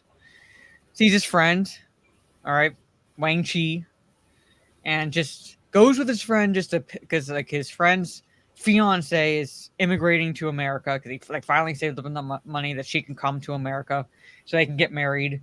She's subsequently kidnapped by these goons who work for the White Tiger, we find out is basically a sex trafficking organization. But they're like kind of like these small villains in this movie because really the big villain is Lo Pan, who needs a woman with green eyes, from a particular province for him to marry and thus become flesh because he's been cursed for centuries in like kind of like he takes two forms. All right, one like this old man, like very decrepit man in a wheelchair, and the other is like his true form. That's more of a spirit form that he needs to make flesh, and to do so, he needs to wed and then subsequently sacrifice a woman with green eyes. And one of those women happens to be Wang Chi's girlfriend. And now Jack Burton's been sucked into this fantasy story where he has to not like basically fight these rival, all right, Asian sides, basically. They're not exactly gangs, basically, but they're in a way they kind of are, because you have the Wing Kong and the Chang Sings. The Chang Sings are the good guys. The Wing Kong are the bad guys who work for Lo Pan, and they just like hate each other. Like there's actually a big fight scene in an alley during this funeral procession. Yeah, it's like You know what though? Kurt Russell and James Hong gets a lot of praise for this movie. You know, but a lot should be said about Kim Cattrall as well, because she was on a roll in the 80s, and you know how we have a lot of female comedians now that simply aren't funny at all. Kim Cattrall was great at comedy roles. Yeah, and she never gets praise for it. No, but she was absolutely genuinely funny, and damn versatile too. He's like in limbo, but like it was part of a curse. Where it's like he can't be made flesh again until he finds and weds a woman with green eyes who has to be from a particular province, and that took him centuries to find. So yeah. Oh yeah, she was in. See, Trey says she was funny in Police Academy. Well, watch Porky's. Well, he did, yeah, because I did a watch party of it. Yeah. Why did they call her Lassie? Oh, you find that out. Yes. But anyway, so really, like, basically, like, you know, Big Trouble in Little China basically turns into a martial arts fantasy rescue type of, like, mission type of movie. That's like basically to sum it up, and like, in my opinion, pure awesomeness. Also, the guy doesn't get the girl in the end because he just leaves. Yeah, John Carpenter, and I can't remember who else, but John Carpenter does, like, you know, one of the, like, the vocals in the end song, Big Trouble in Little China. Did you see the video where John Carpenter plays the Escape from New York theme? No. He made a music video out of it. That's cool. He does a good version of it. Holy damn. I think he composed it originally. Mm-hmm. Oh yeah. He composes a lot of his own movies. Like, he even composed Halloween. And he did it in a certain scale that's like not like easy to emulate. And I remember that, like, when they were like showing like the dailies, it's called, basically, where it's like, you know, showing the studio footage so they can see how the film is progressing. One of the studio execs like didn't feel scared but that was because like didn't have any music to it. And then when she watched it again with the score added in, she's like, okay, that's adding like the tension. Yeah. So yeah, so he composed pretty, like, I don't know if I would say all his movies, but like, you know, most of his movies he composed them himself. So he's a damn good musician. Yeah, definitely is. Mm-hmm. Yeah. So yeah, the three storms: rain, thunder, and lightning. Like, basically there's like three main henchmen. But yeah. So that's my number 2, Big Trouble in Little China. Yeah. You know, well liked. I still think it's a 7 out of 10. Well, that's personal taste, but at least I'm honest. Mm-hmm. But my number 2, though, is it my turn? Yes. Yeah. My number 2 has an excellent soundtrack. Kind of a stupid story. The movie was supposed to be a lot longer, but the studio interfered. Cobra with Stallone. Mm-hmm. I don't know how many times. I didn't nix that from the list because I had to narrow it down. Yeah. This is actually the leftovers of the original Beverly Hills Cop script, and they do a callback to it in Beverly Hills Cop 2 when you see the Cobra poster on what's his name's wall. Mm-hmm. But the story makes no sense after a certain point because they left a lot of stuff out. You know, with the cult wants to kill the lady. because you got to identify the guy. Well, after he went into the hospital, everyone can identify him, Mhm. including Stallone. So there's no real point in killing the witness, right? Yeah. But then, yeah, the whole cult goes after him. And Dirty Harry references in it too. The villain from Dirty Harry plays Stallone's boss, Hmm. and well, not boss, but rival cop ish. I think he's internal affairs or something. I don't know. And his partner is Dirty Harry's partner in Dirty Harry One.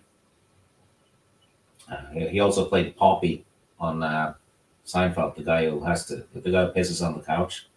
Hmm. Okay. Yeah. So there's a lot of it's basically Stallone's Dirty Harry, isn't it? And Yeah. the fixer says Brian Thompson was the villain. He was great as the villain in it. Brian Thompson, I think, is the first. Oh, well, he gets killed by the Terminator. Terminator 1 gets his heart ripped out. It's one of the thugs. Yeah, he looks damn evil. Big, ugly, evil-looking guy. Perfectly cast in this movie as the Night Slasher, which is cheesy as shit. As a cult and consisting of all kinds of people, and all they do in the movie is stand around in a dimly lit room smashing axes together. That's what they do. We don't know why or what their purpose is, but that was left out. Studio cut it, and Stallone wanted it to be way more gritty and about an hour longer, but didn't happen. But great action movie though, full of one-liners and great 80s music, lots of fun kills. Very pro cop, so that one probably wouldn't fly today. But yeah, I think Trey said one of Stallone's most underrated movies. It could be, I certainly like it. I had the Commodore 64 game too. They used to make games out of movies back then. Not a good game though. It's not. Yeah. It had Stallone on the cover, so that meant we thought it was good. All right. So we are at our What? number one. Since you had to leave it out, what did you think of it? Honestly, part of the reason I left it out is because I know I've seen it, but I haven't seen it in such a long time that I didn't remember it well enough. Yeah. I remember overall enjoying it when I did see it, but I didn't want to include it because I was trying to remember. Yeah. Enough, and I couldn't because it's been that long since I've seen it. It's cheesy as hell. Yeah. Really is. It's dripping of 80s.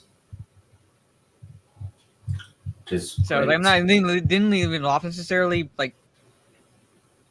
because I didn't like it. It's because I did not remember it well enough. Yeah. Well, if you didn't remember it well, just means you haven't watched it as much as the other ones. So it should be. Yeah, something these ones I could watch in my head almost. Because how many times I have watched it, and even through the years I've watched. So yeah. But we're on our number one, and well, my number one is Aliens.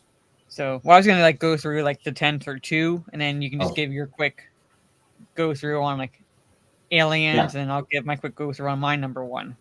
So from 10 to 2 is Heartbreak Ridge, Crocodile Dundee, Labyrinth, Flight of the Navigator, An American Tail, The Great Mouse Detective, Stand by Me, Aliens, and Big Trouble in Little China. Yeah, I had Blue Velvet, Thrashin', Running Scared, Friday the 13th, Part 6, Police Academy 3, Golden Child, Crocodile Dundee, Transformers the movie, and Cobra. A lot of lighthearted movies from us today, I think. One.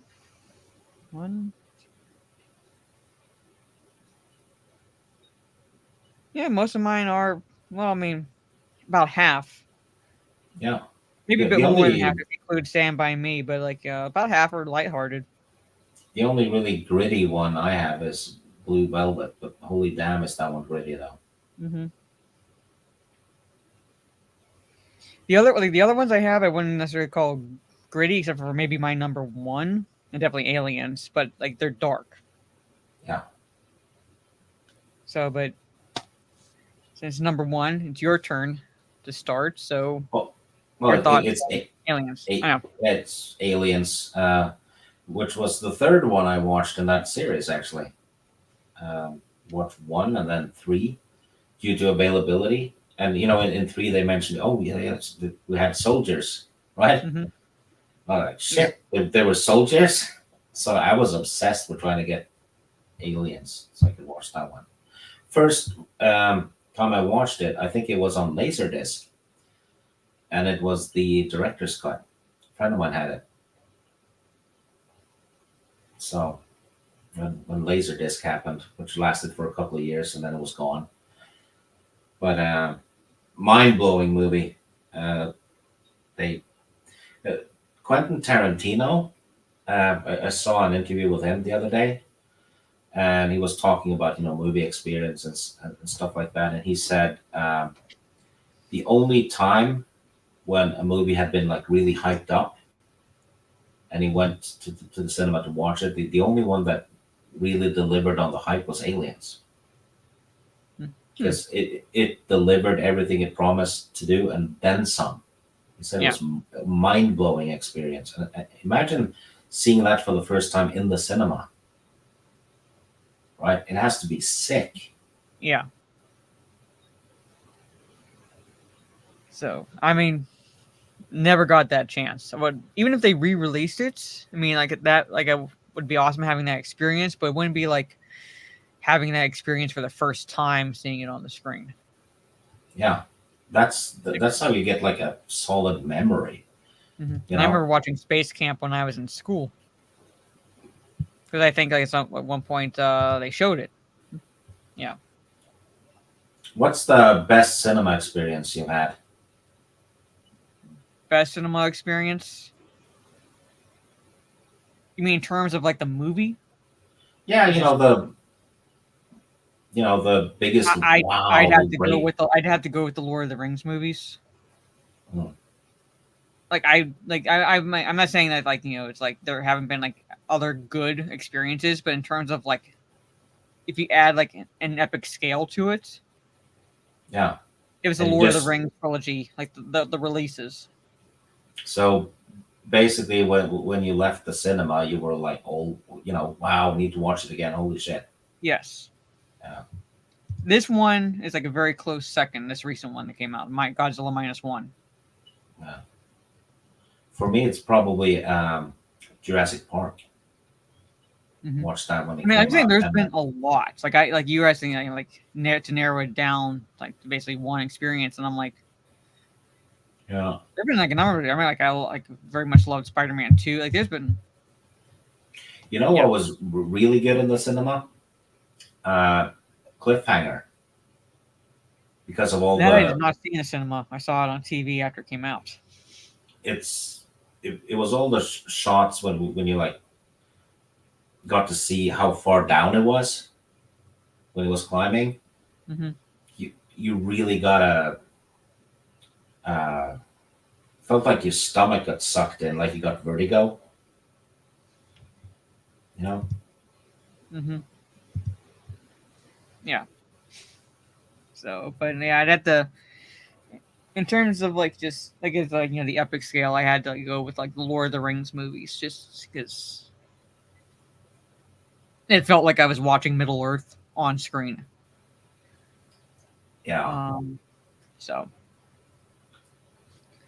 but what was I gonna say? Okay, so my number one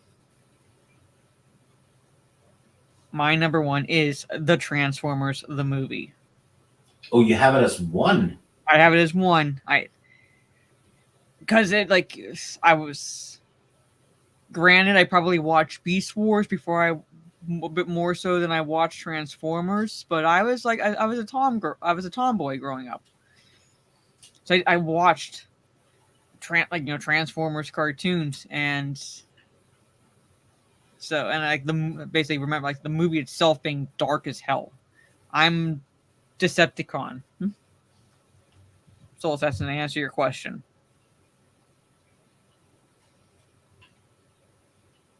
I'm saying put your bricks away, yes, like I had to give the edge.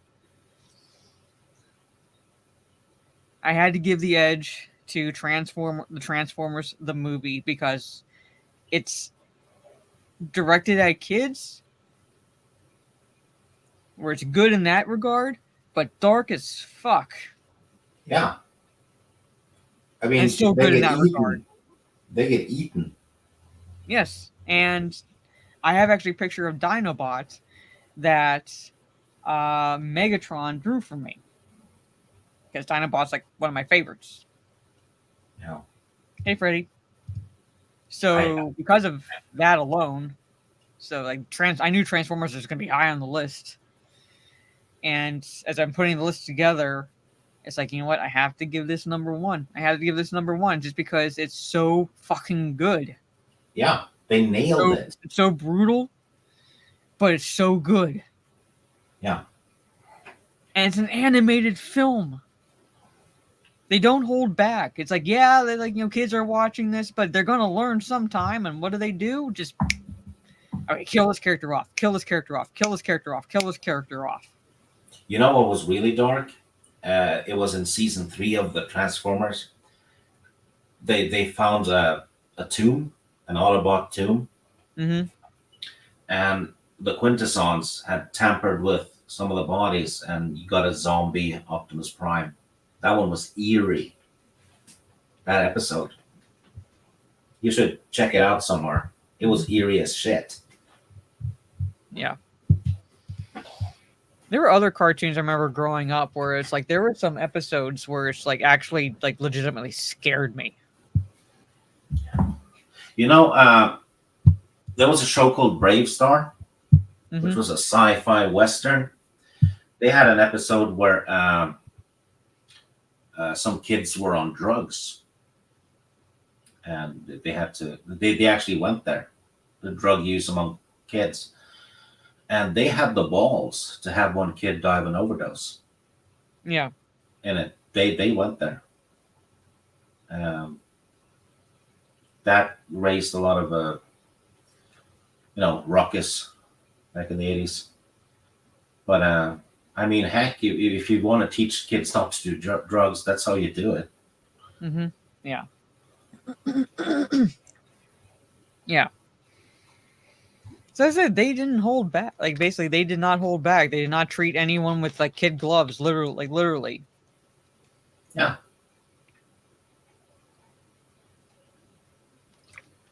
But yeah, that's my number one. So if you have not seen it, even if you're not really a Transformers fan, like you don't exactly have to be a Transformers fan, but like, it's very entertaining. Yeah. And it helps if you've watched the original show up until then, because the impact of the characters croaking, right? Yeah. But RoboCop the animated series had 2 prostitutes in the background. Yeah, I'm saying like they did not care. They did not care. But that's my number one. The Transformers the movie. Yeah. I fully approve of that number one because it's pretty damn perfect for what it's trying to do, which is sell new toys. But yeah, great story in it too. Mm-hmm. So, but yeah, that's our top 10 films. Our personal, I should say, top 10 films from 1986, because the films themselves, I mean, are not necessarily objectively good, but personally, we find them subjectively entertaining. Yeah, I say probably the only one that's actually probably objectively like good, if you exclude the animated films on my list is Aliens. Followed very closely by Stand By Me. Objectively good, and as much as I love Big Trouble in Little China, it would be just slightly below those two in terms of objectivity. But subjectively, I love the fuck out of it. It's very entertaining. I love the characters. I had to leave out Highlander, Platoon, Top Gun, Karate Kid 2. I mean, yeah, there's a lot. Critters as well. There's a lot to be said for that one. Yeah. You know, and The Wraith, which almost made it to my list, which is basically, it's The Crow, but with a car. Actually, Charlie Sheen movie. Yeah. It's fucking awesome. Mm-hmm. And, you know, Trey, if you haven't seen this one, The Wraith from 1986, go watch it. You're going to love it. Yeah. So, thoughts on the Highlander reboot? I'm not giving any thoughts until I actually see what they're going to do. I saw an interview with Cavill about it, and he mentioned that Queen was a big part of the first movie, and they need to find this movie's Queen as well, which is damn true, you know? Yeah. And he also said they were going to do more, they were going to go deeper in with the lore and tie in stuff from the TV show as well. Mm-hmm. So we just talked movies in these top 10, Freddie. We've done like top 10 like TV series, like both live action and animated, but we haven't done like per year. So this is just movies. Yeah. But anyway, Cavill seemed to be treating it with respect. Hopefully, so, yeah, I'm saying I'm liking what I'm seeing so far, but this is just interviews. So basically, I want to see what they actually do. Yeah. So before I give any, I give any thoughts. Cavill thought they were going to do great work with The Witcher as well. Yeah. So that was what he had been told. So he was all on board in season 1. Yeah. So no worries, Freddie. But yeah, so like that's our top 10 lists. And next week will be the good, the fun, and the weird, and then about 3 weeks after that, Steve will be back for our top 10 1987, which is going to be tougher. Which is 87 is 86 nuts. was tough enough. Yeah. May has 5 Wednesdays. So Orange Chat and I are gonna have to get together to see when we do the 1s and 2s, and then see when we do the top 10, because the top 10, one of those Wednesdays will have to be either a gaming stream or a retrospective. Or we can do a D&D talk stream with Teresa. I don't know. Well, that's a possibility, but I like doing the retrospective. I like basically talking cult classic films. I might do another one like that, because like there's like it's either gonna be like a gaming stream or one of those. Retrospective. I don't know what I'm saying. Films like I did The Warriors. That was one of them. Last Starfighter I did. So it's like basically picking a movie that's like a cult classic or has become a cult classic, and just talk about that with the chat. So shit, my birthday's coming up. I've forgotten about that. Yeah, I didn't necessarily forget Howard the Duck. Kay, I've seen Howard the Duck. I actually do enjoy Howard the Duck, but I could not add Howard the Duck to the top. Howard the Duck was in Guardians of the Galaxy 3. Yep. Hey, Dominic, no worries. A cameo. Yeah. Yep, and it's like he's one of the part of the collection, like literally the collector. Yeah. But yeah. So, but next week will be the good, the fun, and the weird, and then I need to get together with Orange Chat to see when we do the ones and twos and the singles for May, just because there's an extra Wednesday in May. But for those who missed the last ones and twos and singles, it's a Wesley Snipes theme for May. So the ones and twos will be Blade 1 and 2. And the singles, I know one of them is Murder at 1600. I can't remember the second one. So, Orange Hat will definitely follow him on Twitter. He'll definitely be posting about that. But I do remember that one of the singles is Murder at 1600 because it's Wesley Snipes' theme for May for those streams. So just have to figure out which one when we're doing them, so I know what extra Wednesday they'll be. So, have you done Critters 1 and 2? No, not yet. Not yet. Maybe more of a Halloween thing. I don't know. Or closer to Halloween. Maybe not in October, but closer to Halloween. So speaking of Critters, did you happen to look into Ghoulies? No.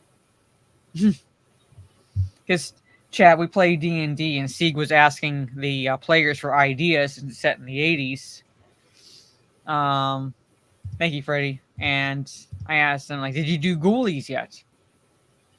And he's like, what's Ghoulies? Yeah, I've never seen it. I have done Critters. Yeah. Teresa did a solo. Yeah, that was like a solo stream for Teresa. But I was like, what's 80s that's kind of like horror-esque? Oh, Ghoulies. Did you do those? No. What's Ghoulies? Yeah, well, I should watch it. I haven't done Gremlins yet either. Gremlins would be a little tricky. Yeah, because they multiply. So yeah, there's 20 more. Yeah. It's a series of movies, Trey. You need to watch Ghoulies. You need to watch the movies, at least the first two. But yeah, you need to watch. You need to watch those movies.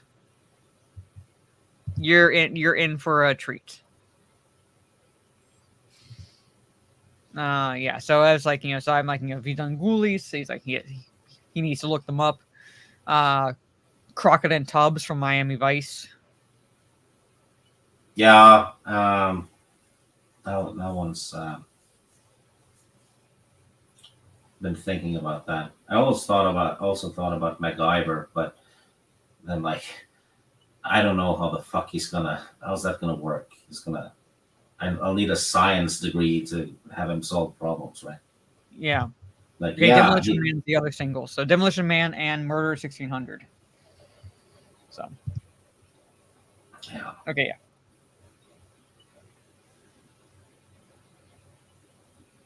Oh, you looked it up, Trey. You're in for a treat. Anyway. So, yeah. But next week will be... so, Orange Chat, since you're in the chat, we need to kind of discuss, because May has 5 Wednesdays. And, well, because of that, 5 Thursdays. So we have to figure out which days we're going to do the ones and two, which weeks we're going to do the ones and twos, and those weeks we'll be doing the singles as well. So, but anyway, so before I give my outro, Stieg, let everybody know where they can find you and all that fun stuff. Well, here in a week. Okay. That's it. And yep. I'm on Twitter, but here's the thing: I don't look at my followers and stuff like that, and I have notifications turned off. Mm-hmm. So if someone follows me, it's gonna take, on average, 6 months for me to follow back, because I simply don't pay attention. No, so sometimes the notifications didn't even come through either. So yeah, don't take it personal. It's just I just don't look, because I'm not concerned with how many followers I have, or engagement. I just use it for DMs, and and to shit on Disney and whatever, you know. Mm-hmm. That's it. So yes, Stig is a terrible friend. Yes, yes. I just yeah. I'm not into getting as much attention as humanly possible on social media. You know, I basically treat Twitter as Messenger. All right. So yeah. So but normally, chat, I'd be streaming tomorrow, but because I have to get up on the early side Friday, I'm just going to do a watch party on my Discord. And since I've been thinking for some reason, a lot about My Cousin Vinny today, that I'm just going to do a watch party of My Cousin Vinny. Don't know exactly when I'm going to start. Hopefully 7:30 p.m.-ish, no later than 8 p.m. Eastern. So like on my Discord, as I said, do a watch party. And Friday should be back to streaming. Figure out what I'm going to play Friday evening. And then Saturday, also figure out what I'm going to play because I'm going to try to do a stream Saturday because Sunday evening I'm not going to be able to do an evening gaming stream. So I'm probably going to just do another watch party, figure out what to do a watch party for Sunday. But yeah, iconic cover art, yes. Not really, no, because I don't really have a lot of people like to play with, and I don't like. I hate playing with randos, especially like when you're trying to do the trios thing. So I don't know how people can jump in by like as a single playing in trios. I fucking hate playing with randos. But yeah, but I haven't played the bait. I haven't played the demo, so I don't know. He's still playing. I mean, he might have been banned for a short while, but he's still playing. You need to test the one I gave you, the one with John Hurt in it. Yeah. So probably actually don't stream it because it actually has a couple of nude scenes in it. Mm-hmm. Okay. Okay. But it's not John Hurt getting nude. Okay. But that is the schedule, at least moving forward, like immediate schedule. So tomorrow watch party chats, and I don't want to put him as my partner. No, but don't. So on that note, ladies and gentlemen, have a good rest of your day or evening wherever you are in the world, and we will see you next week for the good, the fun, and the weird. So good night. Take care.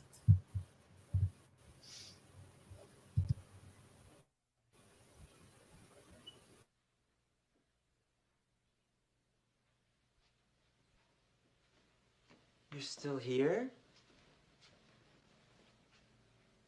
It's over. Go home.